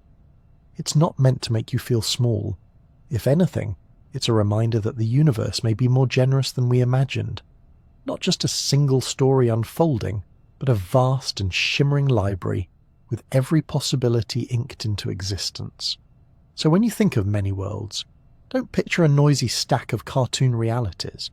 Picture a quiet, branching tree, each twig a path, each leaf a world, each outcome a poem written in the language of physics, and all of them in their own way true. Imagine pulling back the curtain on everything. The stars, the oceans, your chair, your hand, even the light falling gently on your pillow. What if all of it, all matter and energy, wasn't made of solid things at all? What if the most fundamental stuff of reality wasn't stuff at all but vibrations? Waves, invisible ripples spreading through fields that fill all of space. Welcome to the quiet but profound world of quantum field theory, where the universe is not built out of particles, but out of fields that shimmer beneath everything. Let's start gently. In classical physics, a field is something that assigns a value to every point in space. A familiar example is the electric field, an invisible force that tells a charged particle how it should move. If you put a positive charge into an electric field, it feels a push. That's the field at work. Fields are smooth, continuous, and fill the universe like invisible jelly. Now quantum mechanics comes along and sprinkles uncertainty onto the picture. It says fields don't just sit there quietly. They fluctuate. They buzz, even in the absence of any real particles. Every field, electric, magnetic, gravitational, is quantum in nature. It jiggles, even when it seems empty. Even the vacuum, as it turns out, isn't truly calm. It's restless. And here's the leap. In quantum field theory, or QFT, everything is a field. Every particle you've ever heard of, electrons, photons, quarks, neutrinos, is just a little blip in its corresponding field. A particle is not a tiny marble flying through space. It's a localized ripple, a bump, a wiggle in an underlying field that fills all of reality. Let's take the electron. Somewhere out there in space is the electron field, a quantum field that exists everywhere. When you see an electron, you're not looking at a separate self-contained object. You're observing a specific quantized excitation of that field. The field got excited in a localized way, and that's what you call an electron. Same goes for photons. The electromagnetic field fills all of space. When a light particle zips by, it's not a little bullet. It's a ripple, a tiny vibration in the electromagnetic field. Turn the knob on that ripple just right, and you get visible light. Turn it differently, and you get microwaves, or X-rays. But it's all just modes of dancing in the same field. There's a field for every known particle. Quark fields, gluon fields, Higgs fields. Even the elusive graviton, if it exists, would be a ripple in the gravitational field. So where did our old friend the particle go? In a sense, particles are a useful fiction, a way to describe the behavior of fields in certain contexts. When the field is localized and the ripple behaves as a discrete packet of energy, it's convenient to call it a particle. But that's just our label for a behavior. The field is fundamental. The ripple is what we see, but the field is what's really there. This shift in perspective is profound. It turns the universe from a Lego set made of tiny blocks into something more like a symphony, an infinite orchestra of overlapping notes, with reality emerging from their interference and harmony. Quantum field theory also explains some puzzling features of quantum mechanics that standard quantum theory struggles with. For instance, how do particles create and destroy themselves in high-energy reactions? Simple, they're just field excitations. Smash enough energy into a region of space, and you can jiggle a field hard enough to spawn a new ripple. That's how particle collisions in places like CERN can produce entirely new particles out of what seems like thin air. And what about antiparticles? The electron's shadowy twin, the positron. In quantum field theory, antiparticles are just another mode of excitation in the same field, with opposite properties. Nothing spooky, just more symmetries in the rippling. Here's a particularly elegant twist. Forces themselves are mediated by fields. The electromagnetic force, it's the result of charged particles exchanging photons, ripples in the electromagnetic field. The strong force, it's gluons, vibrating in the gluon field, binding quarks together. Gravity, if it's ever successfully quantized, would involve tiny ripples in the gravitational field, gravitons. Even empty space isn't really empty. Quantum field theory predicts that fields are never completely still. They're always jittering with vacuum fluctuations. These fluctuations can have measurable effects, like the Casimir effect, where two metal plates placed very close together in a vacuum feel a force pulling them together, caused by changes in the field's energy between them. There's something wonderfully serene about this picture. The idea that space itself is not a passive backdrop but an active participant. Every point in space is alive with potential. Every particle, every interaction, every beam of light or burst of energy is just the field expressing itself. Of course, quantum field theory is complicated. It's not something you can casually calculate on a napkin, unless your napkin is the size of a blackboard and your chalk is labelled Feynman diagrams. But the conceptual takeaway is elegant. Nature at its most fundamental is not made of things. It's made of excitations, patterns, energy arranged in space and time. Even mass, the stubborn weighty quality of matter, is, in many cases, an emergent feature of field interactions. The Higgs field, discovered experimentally in 2012, is responsible for giving many particles their mass. Particles interact with this field like swimmers moving through molasses. The more resistance they feel, the more mass they appear to have. So here we are, nestled in a world of fields. You, as you listen to this, are a delicate pattern in the electron field, the quark field, the photon field. Your thoughts are patterns of excitation. The very atoms of your body are nodes in a cosmic meshwork of fields, humming in invisible harmony. You don't end at your skin. The fields that define you spill out into the universe.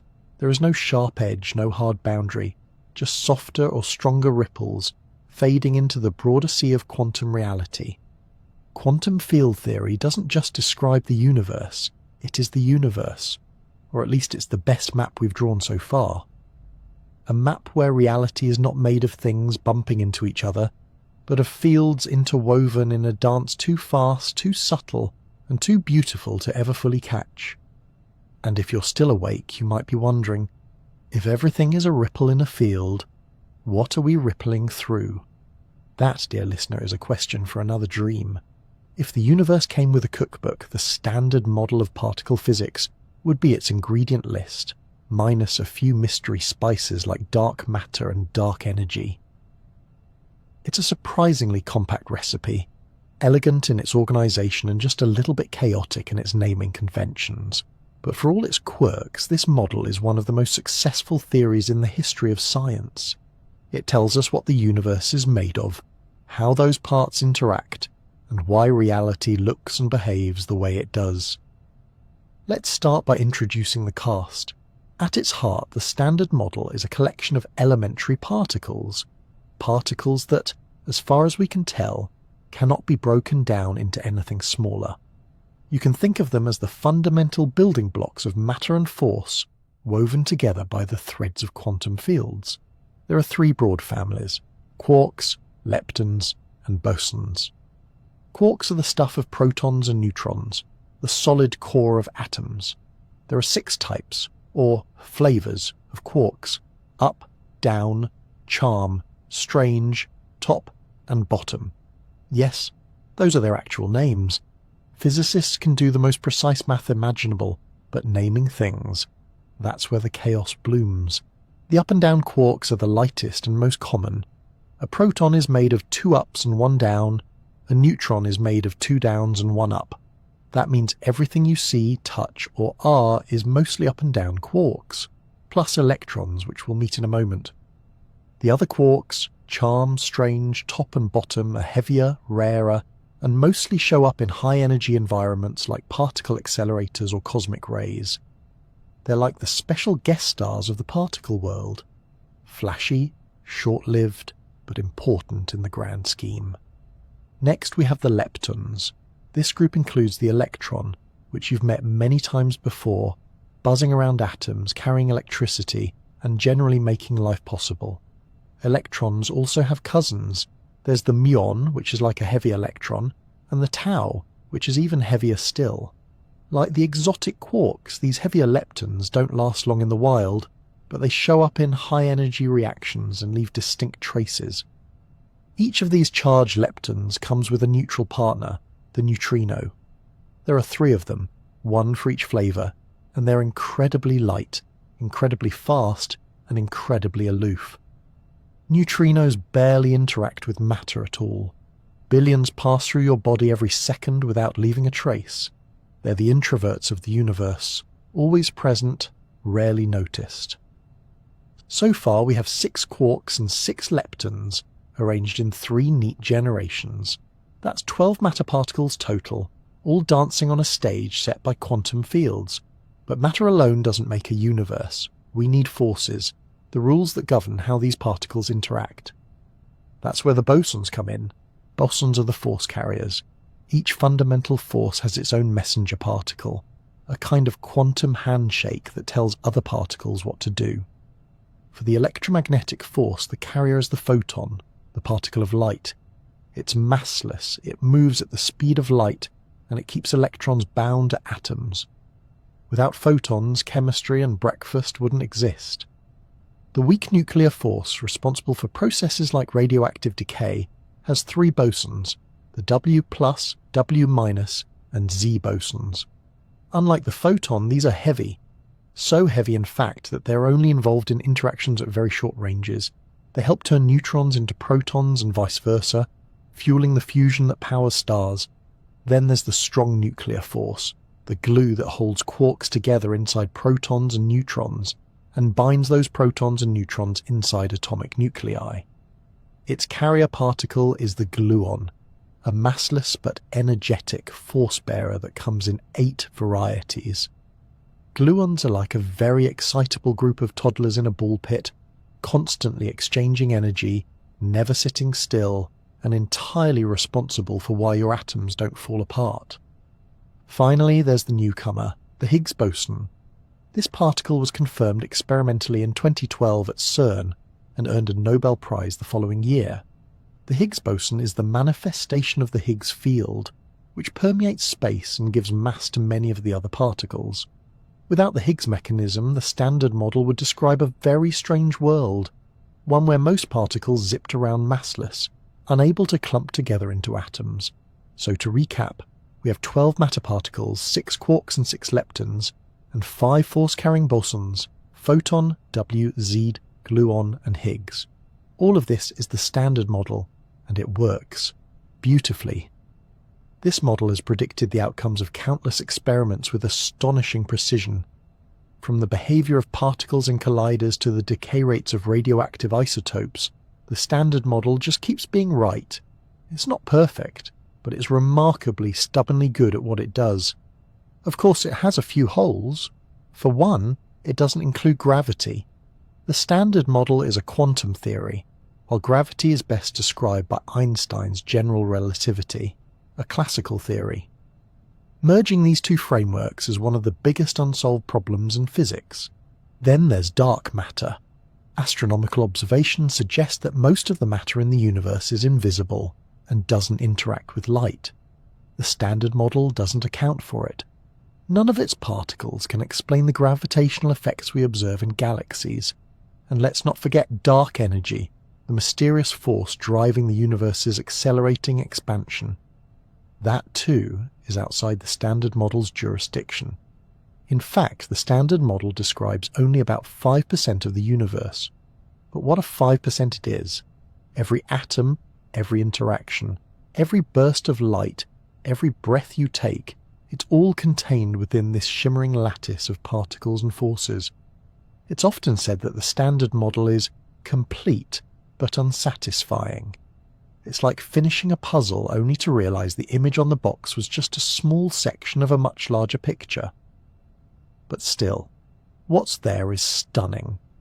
Elegant symmetries, intricate relationships, and mathematical structures that link particles in ways that hint at a deeper unity. Some theorists suspect that all of this, quarks, leptons, bosons, may someday be unified under a grand unified theory, or even a theory of everything. These dreams may lie beyond the reach of current experiments, but they're guided by the same spirit that built the Standard Model, the belief that nature is knowable, that patterns lie beneath the chaos, and that even the wildest forces obey quiet laws. So the next time someone asks what the universe is made of, you can smile and say, mostly quarks, a few leptons, and a handful of bosons. And then, for fun, you can add, oh, and don't forget the Higgs field. Without it, none of this would have any weight. It's not the full story, but it's a pretty good opening chapter. At the intersection of dazzling complexity and mathematical perfection sits a theory that might just be the crown jewel of physics, quantum electrodynamics, or QED for short. It's the framework that explains how light and matter interact, and it does so with such precision that even the pickiest decimal places stand in awe. At its core, QED describes the quantum dance between electrons and photons. Every flicker of light, every spark, every push and pull between charged particles. It's all a performance choreographed by the rules of QED, and somehow, despite involving an infinite number of possible interactions and mind-bending probabilities, the final answers it gives match experiments with ridiculous accuracy. We're talking about predictions confirmed to better than 1 part in a billion. That's like measuring the width of North America to within the thickness of a human hair, and being right. So how does QED manage this? Let's start with the problem it solves. In the early 20th century, physicists knew that electrons interacted with the electromagnetic field. When an electron accelerates, it emits light. When it absorbs light, it changes energy levels. But calculating the exact behavior of these interactions at the quantum level turned out to be a nightmare. The equations blew up. Infinities appeared where they shouldn't. You try to work out how an electron emits a photon, and the math would spit out nonsense like infinite energy, which is not helpful unless you're trying to cook the entire universe. Enter a physicist with an impish grin and a love for bongo drums, Richard Feynman. Feynman, along with Julian Schwinger and Shinichiro Tominaga, found a way to make QED behave. But Feynman went one step further. He made it visual. He invented Feynman diagrams, a graphical way to represent particle interactions that turned complicated quantum calculations into almost childlike scribbles. In these diagrams, particles are lines. Time flows from left to right. An electron might enter from one side, emit a photon, and then continue on its way. That photon might zip off and hit another electron, or loop back around and affect the same one. Each of these paths has a mathematical expression, and QED tells you to add them all up. Not just the most likely one, but every possible way the interaction could happen. That includes some pretty wild possibilities. An electron emits a photon, which becomes an electron-positron pair, which then annihilates and becomes another photon, which is absorbed again. These are known as virtual particles. They exist only in the mathematical interludes between real, measurable events, but they shape the outcome in very real ways. This is where QED becomes less like physics and more like poetry written in calculus. It doesn't just account for what does happen, it accounts for everything that could happen. Every zig, every zag, every loop and squiggle is part of the final answer. And somehow, when all of those possibilities are woven together, the result is a prediction so precise it could tell you how an electron would behave on the far side of the galaxy, down to the tiniest decimal. One of the triumphs of QED is its explanation of the anomalous magnetic moment of the electron. The electron has a tiny magnetic field, like a miniature bar magnet. Classical physics predicts its strength, but quantum effects tweak it just a little. QED calculates this tweak and matches the experimental result to over 10 decimal places. It's not just good, it's stunning. The theory also elegantly explains phenomena like Compton scattering, where a photon bounces off an electron, Bremsstrahlung, where a particle emits radiation when slowing down, and pair production, where light can transform into matter and antimatter. All of these processes, which sound like sci-fi spells, fall naturally out of the QED framework. It's worth mentioning that QED doesn't stand alone. It's the quantum field theory that describes electromagnetism, but it's also the prototype for other quantum field theories. The strong force has its own version called quantum chromodynamics. The weak force is handled by electroweak theory, which unifies electromagnetism and the weak interaction. But QED came first and it set the standard. And here's something charming. Despite its mind-melting math, QED is deeply intuitive once you get the hang of it. Feynman himself often said that the rules of quantum electrodynamics could be written on the back of a napkin. In his signature style, he boiled it down to this: particles take every possible path, each with a probability amplitude. You square the sum to find the actual probability, and that's it. The rest is just bookkeeping. This idea that nature explores every path is at the heart of the quantum worldview. An electron doesn't just go from point A to point B, it takes every route, through every obstacle, around every tree, and under every bridge, all at once. The universe is calculating all of those possibilities, and QED is how we peek into that process. It's also a testament to how weird quantum physics can be without breaking down. You might think, surely a theory this strange must have limits, and you'd be right. QED doesn't include gravity, and it doesn't explain dark matter, but within its domain, it reigns supreme. It is quite simply the most accurately tested theory in the history of science. Even Feynman, who was famously skeptical of excessive admiration, admitted that QED was extraordinary. But he also warned us not to get too comfortable. Nature, he liked to say, always has more up her sleeve, and while QED might be the best theory we have, it may not be the best theory we can have. Still, for now, it's a masterpiece.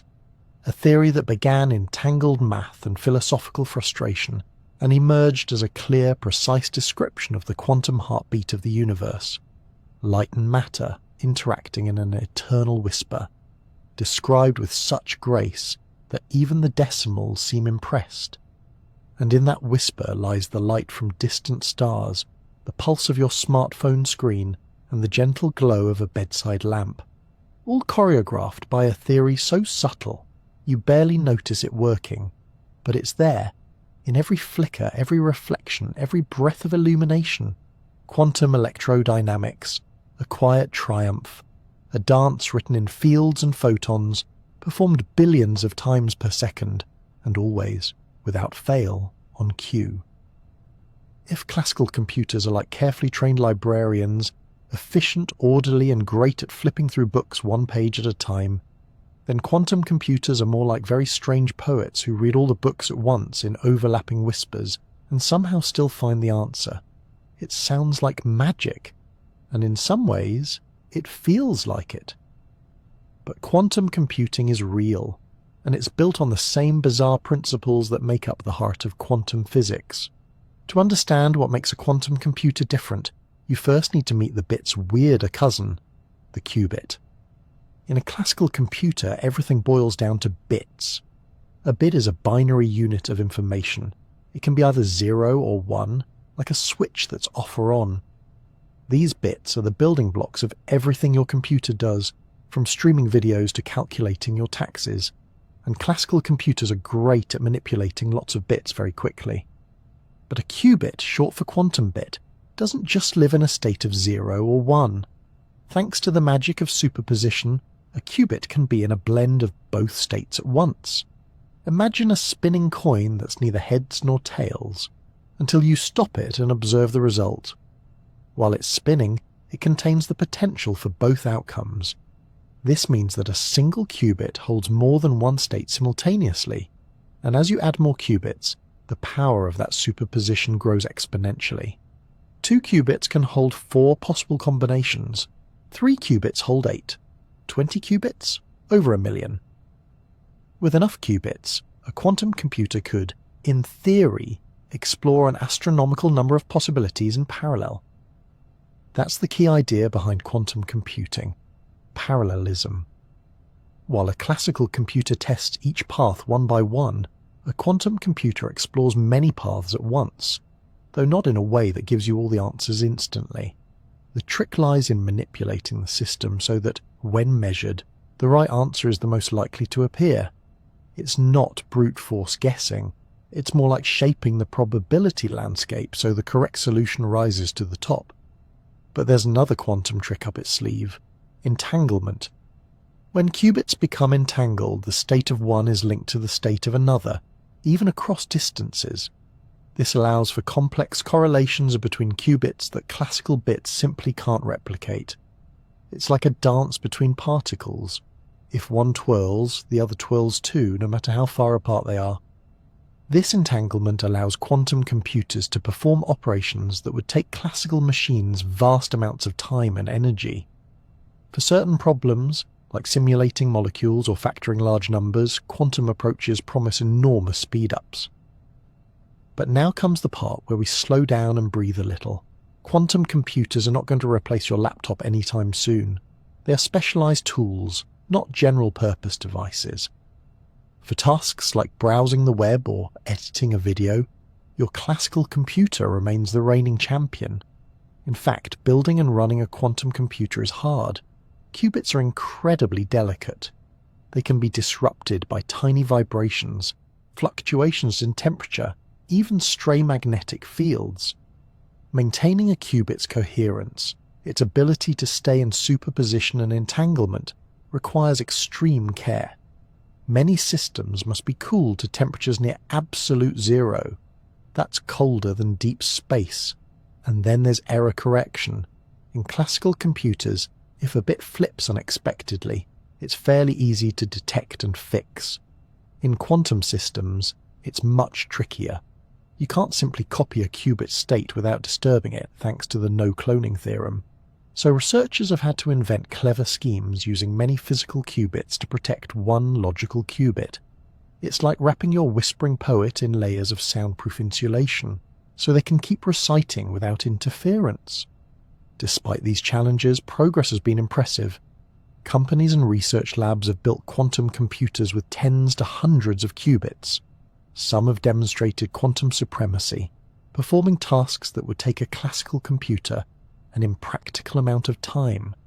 Others are developing systems known as NISQ devices, short for noisy intermediate-scale quantum, which explore what we can do with imperfect but still useful quantum machines, and there are real-world applications being explored. One promising field is quantum chemistry.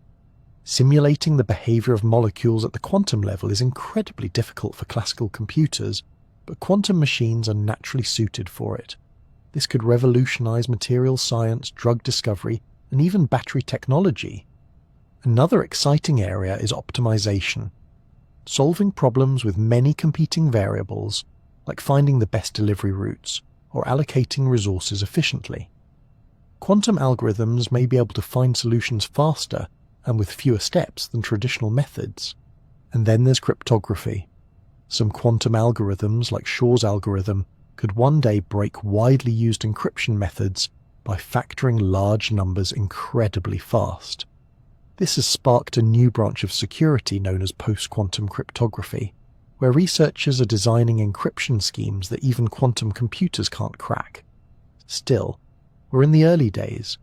Most quantum computers today are noisy, fragile, and limited in what they can do. The dream of a fault-tolerant large-scale quantum computer is still years, if not decades, away. But that doesn't make the journey any less fascinating. What's particularly delightful is how quantum computing takes the strangest parts of quantum mechanics, the parts that once seemed like philosophical puzzles, and turns them into tools. Superposition, once a curiosity, becomes a resource. Entanglement, once spooky, becomes useful. Even measurement, that act of collapsing possibilities into a single outcome, becomes a step in the calculation. It's almost poetic. The very weirdness that made quantum theory so unsettling is now being harnessed to solve problems that were once thought impossible. It's like taming a wild wind, not by fighting it, but by sailing with it. Quantum computers invite us to rethink what it means to compute. They challenge the boundaries between certainty and probability, between logic and fuzziness. They remind us that beneath the surface of classical reality lies a much stranger landscape, one where information is soft and tangled, and answers emerge not from single steps, but from orchestrated patterns of possibility. We may not know exactly where this quantum path will lead, but the journey itself, quiet, intricate, full of potential, is already rewriting our understanding of what machines and minds can do. In the world of quantum physics, we expect things to be strange. Subatomic particles teleport through barriers, spin in two directions at once, and form entangled pairs that whisper across the cosmos. But there's a place we usually don't expect to see quantum behavior: biology. Biology is messy, warm and wet. It operates in a noisy world full of jiggling molecules, random collisions and fluctuating energy. Quantum effects, on the other hand, are notoriously fragile. They're easily disrupted by heat and chaos. That's why we build quantum computers in freezing cold labs and isolate particles in high vacuum chambers. And yet somehow life seems to be using quantum tricks of its own. Take the robin, for example, a small, unassuming bird with a surprising sense of direction. Robins are migratory, flying thousands of miles with uncanny precision. But what's guiding them? How do they know which way is north? Scientists long suspected that birds had a built-in compass, but the details of how it worked remained elusive. Then came the radical idea: quantum entanglement might be involved. The hypothesis goes something like this. Inside a bird's eye there may be a protein, likely called cryptochrome, that contains a pair of entangled electrons. When light hits the molecule, it excites these electrons, causing them to become quantum linked. Their entangled spins then interact with Earth's magnetic field, influencing a chemical reaction in a way that depends on the direction the bird is facing. If that sounds like science fiction, you're not alone. The idea was met with skepticism. Entanglement is delicate. Could it really survive inside a living cell, among churning proteins and bustling water molecules? Surprisingly, early experiments suggest it might. There's growing evidence that birds really do rely on a quantum process to detect magnetic fields. It's not yet fully proven, but the signs are promising. If true, it means nature has figured out how to preserve quantum information in a biological setting, a feat human engineers are still struggling to perfect. Now let's shift gears to something green and leafy. Plants, like birds, are masters of a subtle quantum game. Consider photosynthesis, the process by which plants turn sunlight into chemical energy. It sounds simple enough. Light hits a chlorophyll molecule, which absorbs the energy and transfers it to a reaction center where it's stored. But how does that energy get there so efficiently? You might think it hops randomly from molecule to molecule until it reaches the right spot. That would be a slow and clumsy method. But measurements suggest something far more elegant is happening. The energy appears to explore multiple paths simultaneously, as though the system is using quantum coherence to find the most efficient route. Imagine dropping a marble onto a maze, and instead of rolling down one corridor, it spreads out like a wave, feeling every possible path, then settling on the shortest. That's how some researchers believe photosynthetic complexes behave. The energy doesn't wander aimlessly. It takes the best route thanks to a bit of quantum navigation. This is astonishing because these systems are warm, biological and noisy. Yet quantum coherence seems to persist long enough, sometimes on the scale of picoseconds, which in the world of molecules is a decent stretch of time, to influence outcomes. If plants are quantum strategists, it raises a tantalizing possibility. Has evolution learned to harness quantum mechanics? There's no reason to think biology can't make use of the same principles we find in physics labs. After all, nature had billions of years to experiment, and organisms that found clever quantum shortcuts, whether for energy efficiency, navigation or sensing, may have enjoyed a survival advantage. Speaking of sensing, there's one more biological mystery that might have a quantum answer: the sense of smell. We usually imagine that smell works by shape. A molecule fits into a receptor in your nose like a key fitting into a lock, and voila, you detect the scent. But that theory has some holes. Molecules with similar shapes can smell wildly different, and some molecules with different shapes can smell exactly the same. One alternative idea is the vibrational theory of olfaction, which suggests that our noses don't just detect shape, they detect how molecules vibrate. The proposal is that when a molecule binds to a receptor, electrons in the receptor might tunnel through the molecule, and the likelihood of tunneling depends on the molecule's vibrational frequency. If true, it would mean that part of your sense of smell involves quantum tunneling, the same trick that lets particles pass through barriers in nuclear fusion.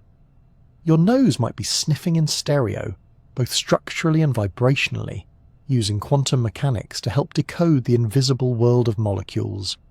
Again, the idea is controversial, but experiments have shown that people, and even fruit flies, can sometimes distinguish between molecules that differ only in vibrational frequency. It's not conclusive, but it's enough to keep scientists intrigued. Quantum biology is still in its infancy.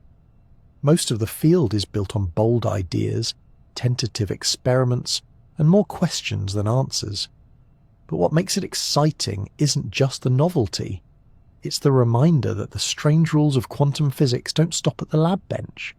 They reach into the feathers of birds, the leaves of trees, and the breath you draw through your nose.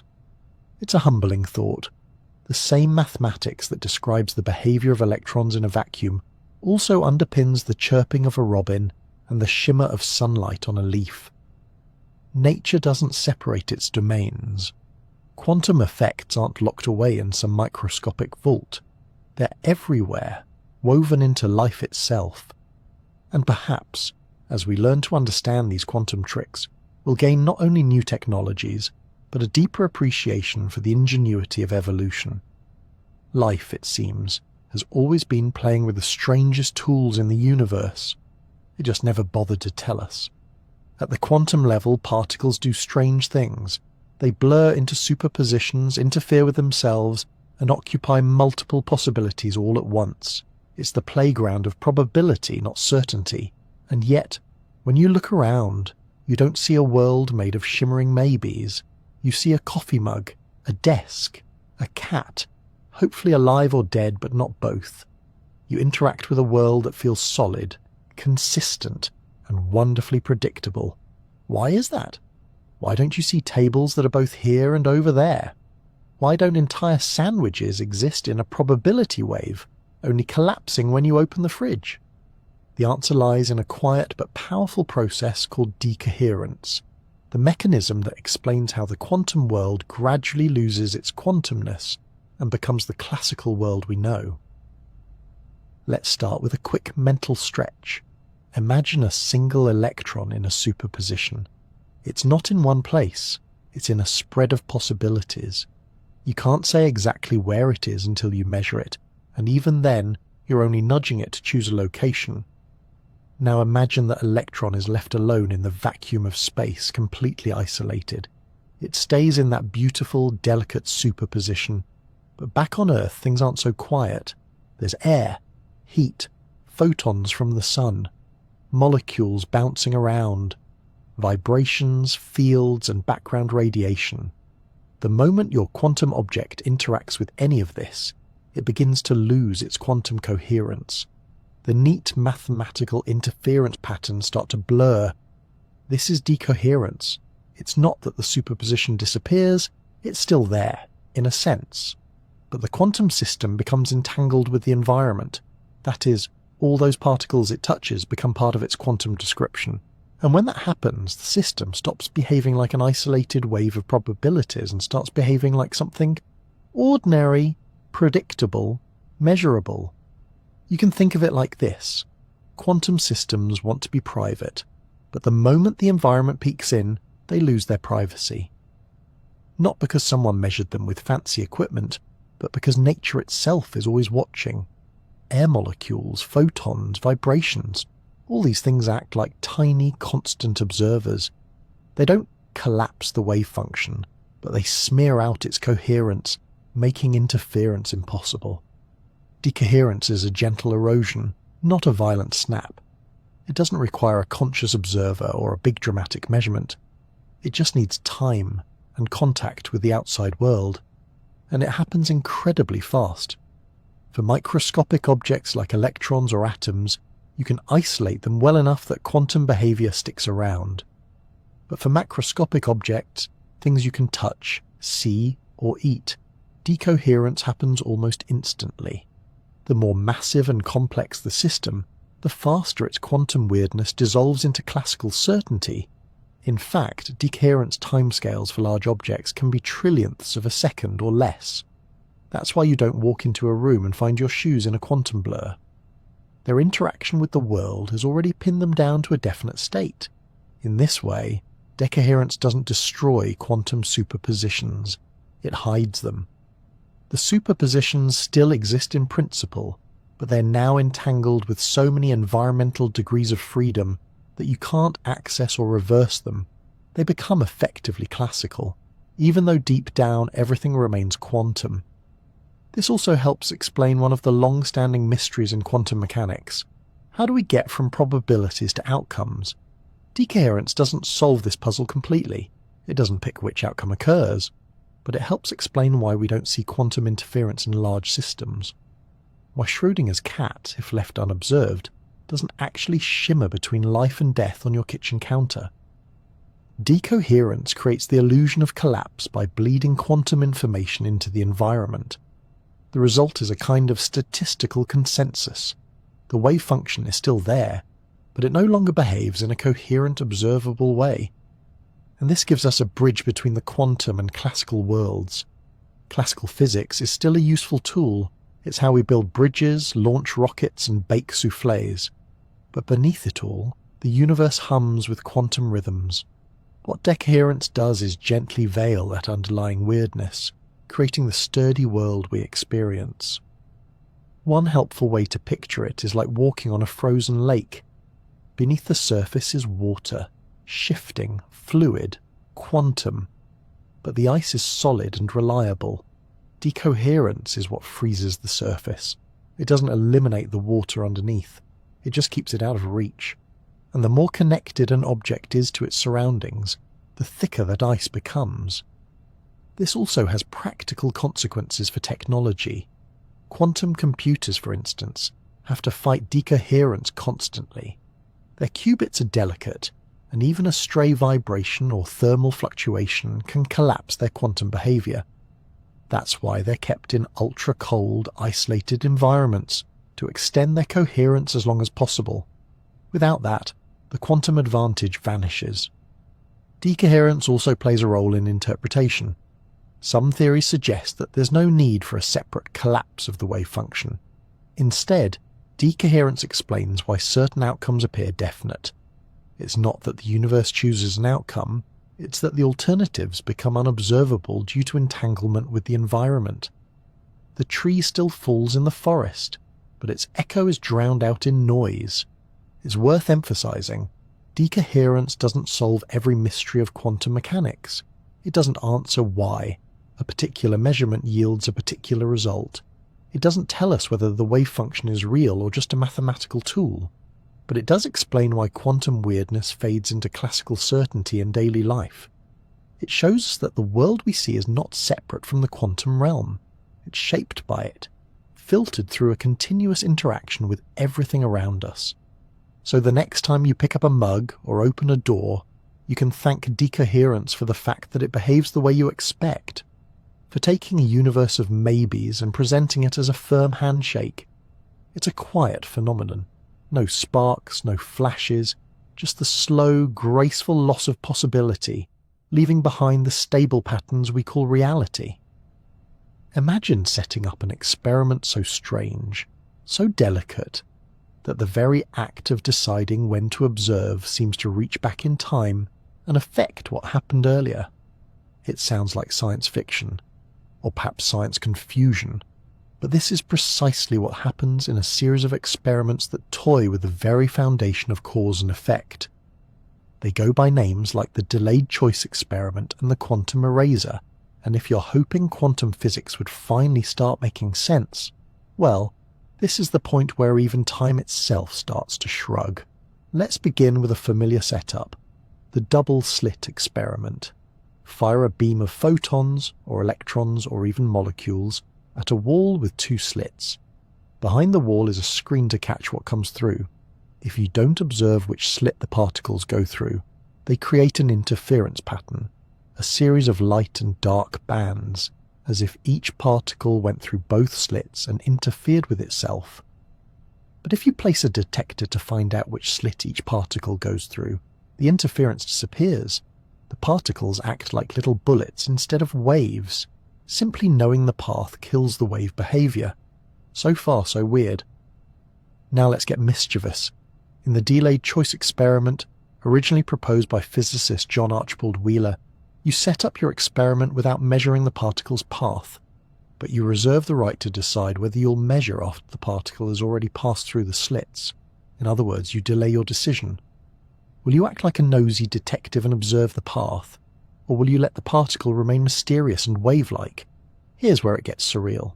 The pattern on the screen will match whatever choice you make, even if that choice comes after the particle has supposedly decided how to behave. It's as though the particle somehow knows what your future choice will be and adjusts its past behavior accordingly. Either it produces an interference pattern, wave behavior, or it doesn't, particle behavior, depending on an event that hasn't even happened yet. It's enough to make a clock melt.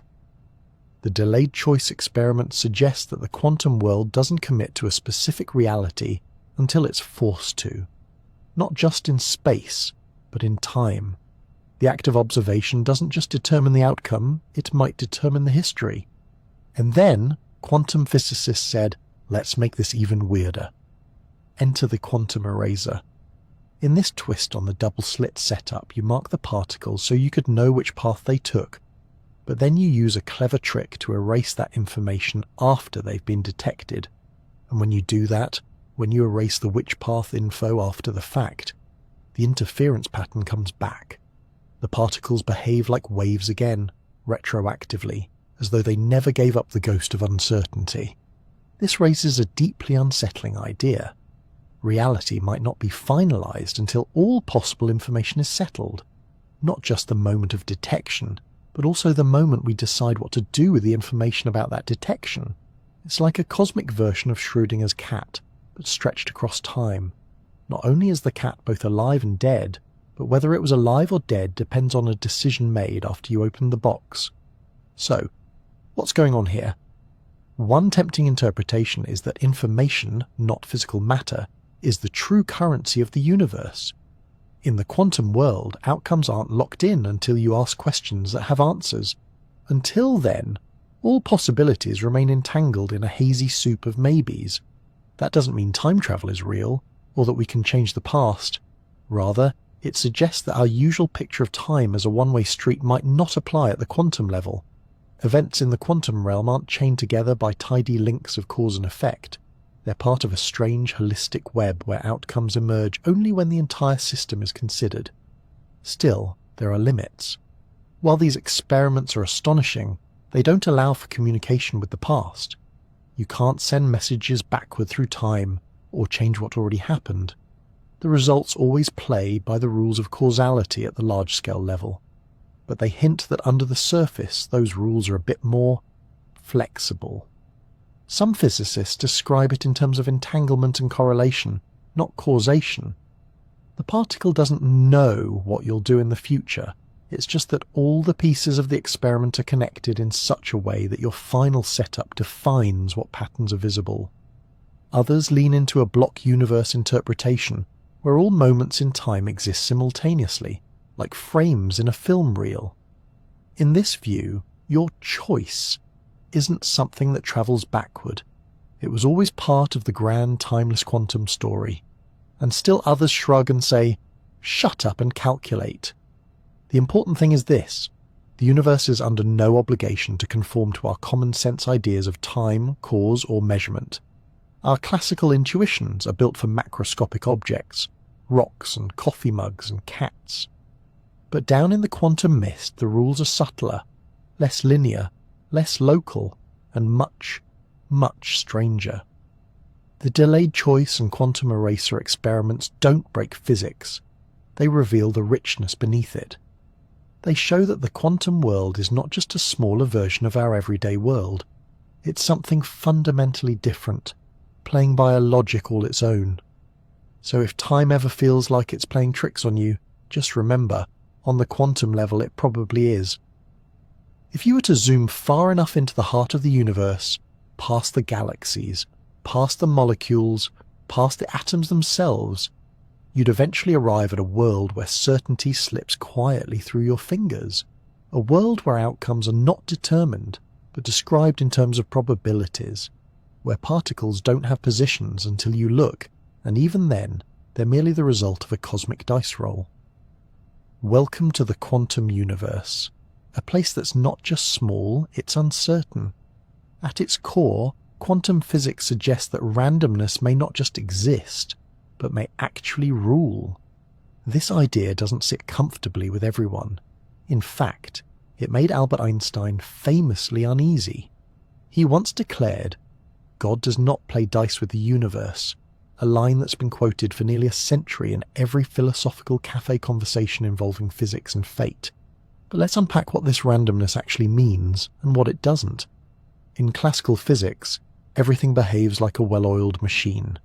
If you know the position and velocity of every particle in a system, you can predict the future with absolute precision. It's a neat, deterministic framework. Like lining up dominoes and knowing exactly how they'll fall, quantum mechanics breaks that chain. It replaces precise predictions with wave functions, mathematical objects that describe all the possible outcomes of a particle's behavior. And when you make a measurement, the wave function collapses into one of those possible outcomes. But which one you get isn't determined ahead of time. It's genuinely random. That's not a code word for "we just don't know yet." It's not the result of human error or missing information. It's baked into the structure of reality itself. The best you can do is calculate the probability of each result and accept what shows up. Now, some interpretations of quantum mechanics, like the many worlds view, dodge this randomness by suggesting that every possible outcome does happen, just in a separate branching universe. So when you measure a particle and it spins up, there's another version of you in another universe where it spins down. No randomness, just infinite outcomes. But even if that's true, you still can't predict which version you'll find yourself in. From your point of view, the experience is just as unpredictable. This raises some deeply philosophical questions. If randomness exists at the foundation of reality, what does that mean for cause and effect? For free will? For the laws of nature themselves? It might feel unsettling at first. The idea that the universe isn't operating on some grand script, but improvising along the way. That there's a fundamental looseness in the weave of reality. And yet randomness isn't the same as chaos. In fact, quantum mechanics is astonishingly precise in its predictions. It doesn't say anything could happen. It says, here's a list of what can happen and the odds of each. When physicists tested quantum predictions like those from quantum electrodynamics, they found agreement with experiments to 12 decimal places. That's like predicting the height of Mount Everest to within the width of a human hair. So even if quantum outcomes are random, the structure of that randomness is deeply orderly. It's a bit like rolling 100 dice and finding that they always sum to a predictable average, even though each die falls randomly. The outcomes are probabilistic, but the behavior of large numbers of particles becomes so reliable that it gives rise to the laws of classical physics. This is why your coffee mug doesn't suddenly tunnel through the table, even though individual particles can. In this sense, randomness is not a bug, it's a feature. It adds flexibility to the universe. It allows for novelty. It might even be essential for life, creativity, and consciousness. Think about mutation in evolution. If every biological event were strictly determined, there would be no variation, no branching paths. But throw in a little randomness, a change in a gene here, a chance mutation there, and suddenly the universe has options. Some of those options lead to leaves, some lead to leopards, some lead to philosophers. In the quantum realm, randomness is the engine of variety. It gives rise to complexity from simplicity, and it does so without breaking the rules, because the rules of quantum mechanics are statistical, not prescriptive. Some scientists and philosophers take comfort in this unpredictability. After all, a deterministic universe can feel like a clockwork prison where every thought, action, and feeling is just the echo of particles obeying rigid laws. But a probabilistic universe? That's one where the unexpected can happen, where outcomes aren't written in stone, but drawn from a deck. Of course, randomness also comes with mystery. When we observe a particle in one state rather than another, why that one? Quantum mechanics doesn't offer a reason. It just gives you the odds. It's like flipping a coin and getting heads.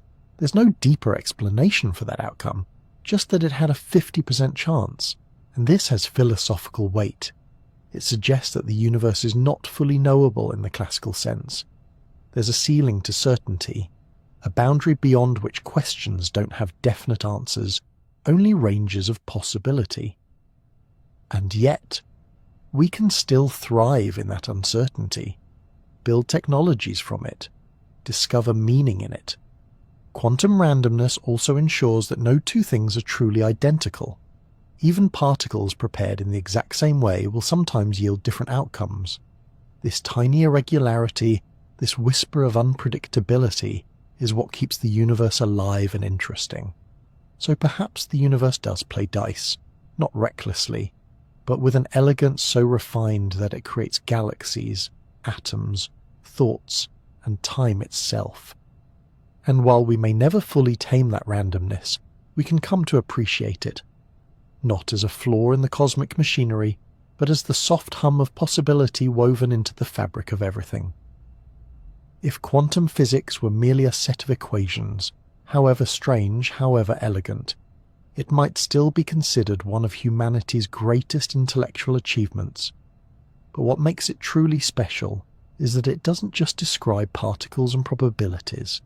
It invites us to reflect on something deeper, what it means to know and what it means to be. Because in peeling back the layers of the universe, quantum physics doesn't simply reveal new answers.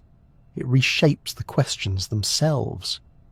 We tend to think of reality as something solid, fixed, out there, something that exists whether we're here to look at it or not. But the quantum world disagrees, gently yet persistently. It suggests that, at the smallest scales, reality isn't fixed at all. It's a set of possibilities, like dreams waiting for an observer to nudge them into form. When a particle exists in a superposition, it's not just undecided, it's all its possible states at once, a smudge of probability, not a single dot. And when we measure it, it settles on one outcome, as though the universe softly exhaled and chose a story.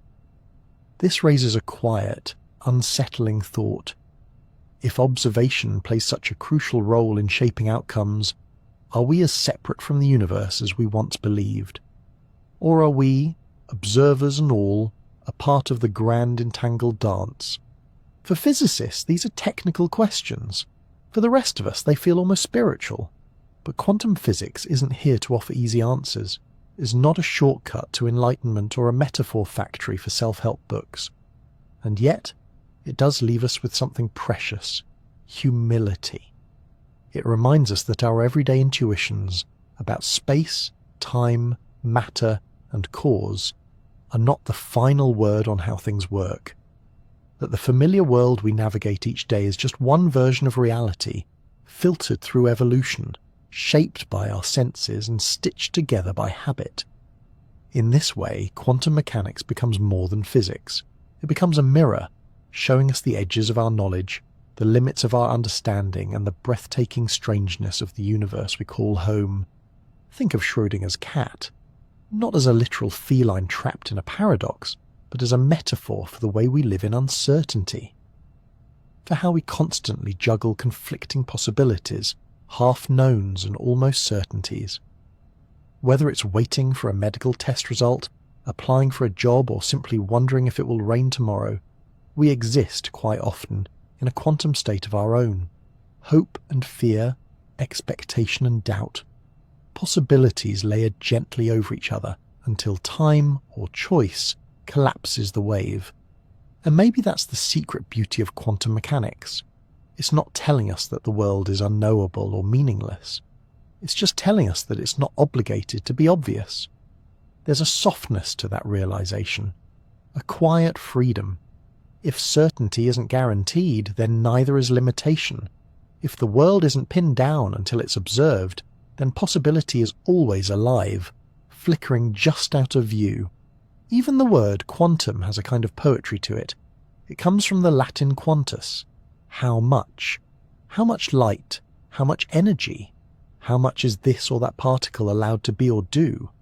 But more than that, it's a word that points toward boundaries, discrete, indivisible packets, the smallest allowed unit of change. And maybe there's something meaningful in that too, that even in the vast and swirling confusion of the cosmos, there are limits, minimum steps, quiet thresholds that must be crossed. Not everything is continuous. Some things change in leaps. When you dream, you don't do it one atom at a time. You leap into worlds that don't exist until they do. You witness impossible things until they feel natural. And when you wake, you may not remember all the rules, but you carry back the feeling of possibility. Quantum physics feels like that, like waking from a dream and realizing that the world is weirder, wilder, and more wonderful than you'd ever guessed. Of course, this can be a little unsettling. We like cause and effect. We like knowing. Certainty has its comforts. But maybe it's also a little overrated. Maybe it's okay to live with questions that don't yet have answers, to wander in a forest of probabilities without demanding to know which tree is real. Maybe that's where wonder lives, in the spaces between what we can grasp and what we can only glimpse. Physicist Richard Feynman once said, "I think I can safely say that nobody understands quantum mechanics." He meant it as both a joke and a truth. Even those who work with the math every day, who build machines and models from its predictions, will admit that quantum physics is not something you get in the usual way. It's something you accept, like a poem or a dream. It works, it's precise, it's testable, and yet it refuses to be pinned down by ordinary logic. And maybe, just maybe, that makes it more honest. Because the universe was never obliged to be simple. It just had to be. So as we drift now through the quiet ripples of quantum thought, maybe the most important lesson isn't about particles or probabilities, but about perspective. To see uncertainty not as a flaw, but as a feature. To let go gently of the need to know everything, and to rest in the strange, beautiful truth that we are part of a cosmos that is still unfolding, still choosing, still shimmering with possibility. A place where even the emptiest vacuum isn't truly empty, where time can flex, where light forgets how to behave, and where, in the end, reality dreams too. Thank you for listening, whether you're still wide awake, drifting gently, or already halfway through a dream. We've wandered a long way tonight, through slits in cardboard, thought experiments with cats, rippling fields and mysterious erasers of time. We've met particles that behave like waves, waves that act like particles, and forces that play by rules written in a language we're only just learning to translate. And somewhere along that journey, we began to see not just the oddness of the quantum world, but its quiet beauty. At first glance, it might all seem too strange to be real. A universe where something isn't truly anything until it's observed, where cause and effect get blurry around the edges, where a particle can be here and also somewhere else. But what quantum physics gently reminds us, over and over again, is that the world we know, the one we can touch and taste and measure, is only the surface. Beneath it lies a softer world. Stranger, yes, but also more flexible, more open to surprise, a world built not on certainty, but on shimmering possibility. And we are part of that world, not separate from it, not merely observers, peeking in from the outside. We are made from these same quantum fields, the atoms in your fingertips, the light that reflects from your eyes, the oxygen in your lungs. All of it obeys the same uncertain laws. You are not just in the universe, you are of it. And doesn't that feel just a little bit poetic? Back at the start, I asked where in the world you're listening from.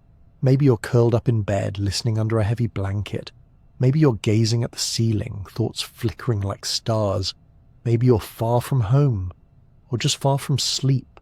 Wherever you are, I hope you found something in this journey, something soft or strange or simply still. And remember that when we stare into the heart of matter and ask, what is real? Quantum physics doesn't offer us a final answer.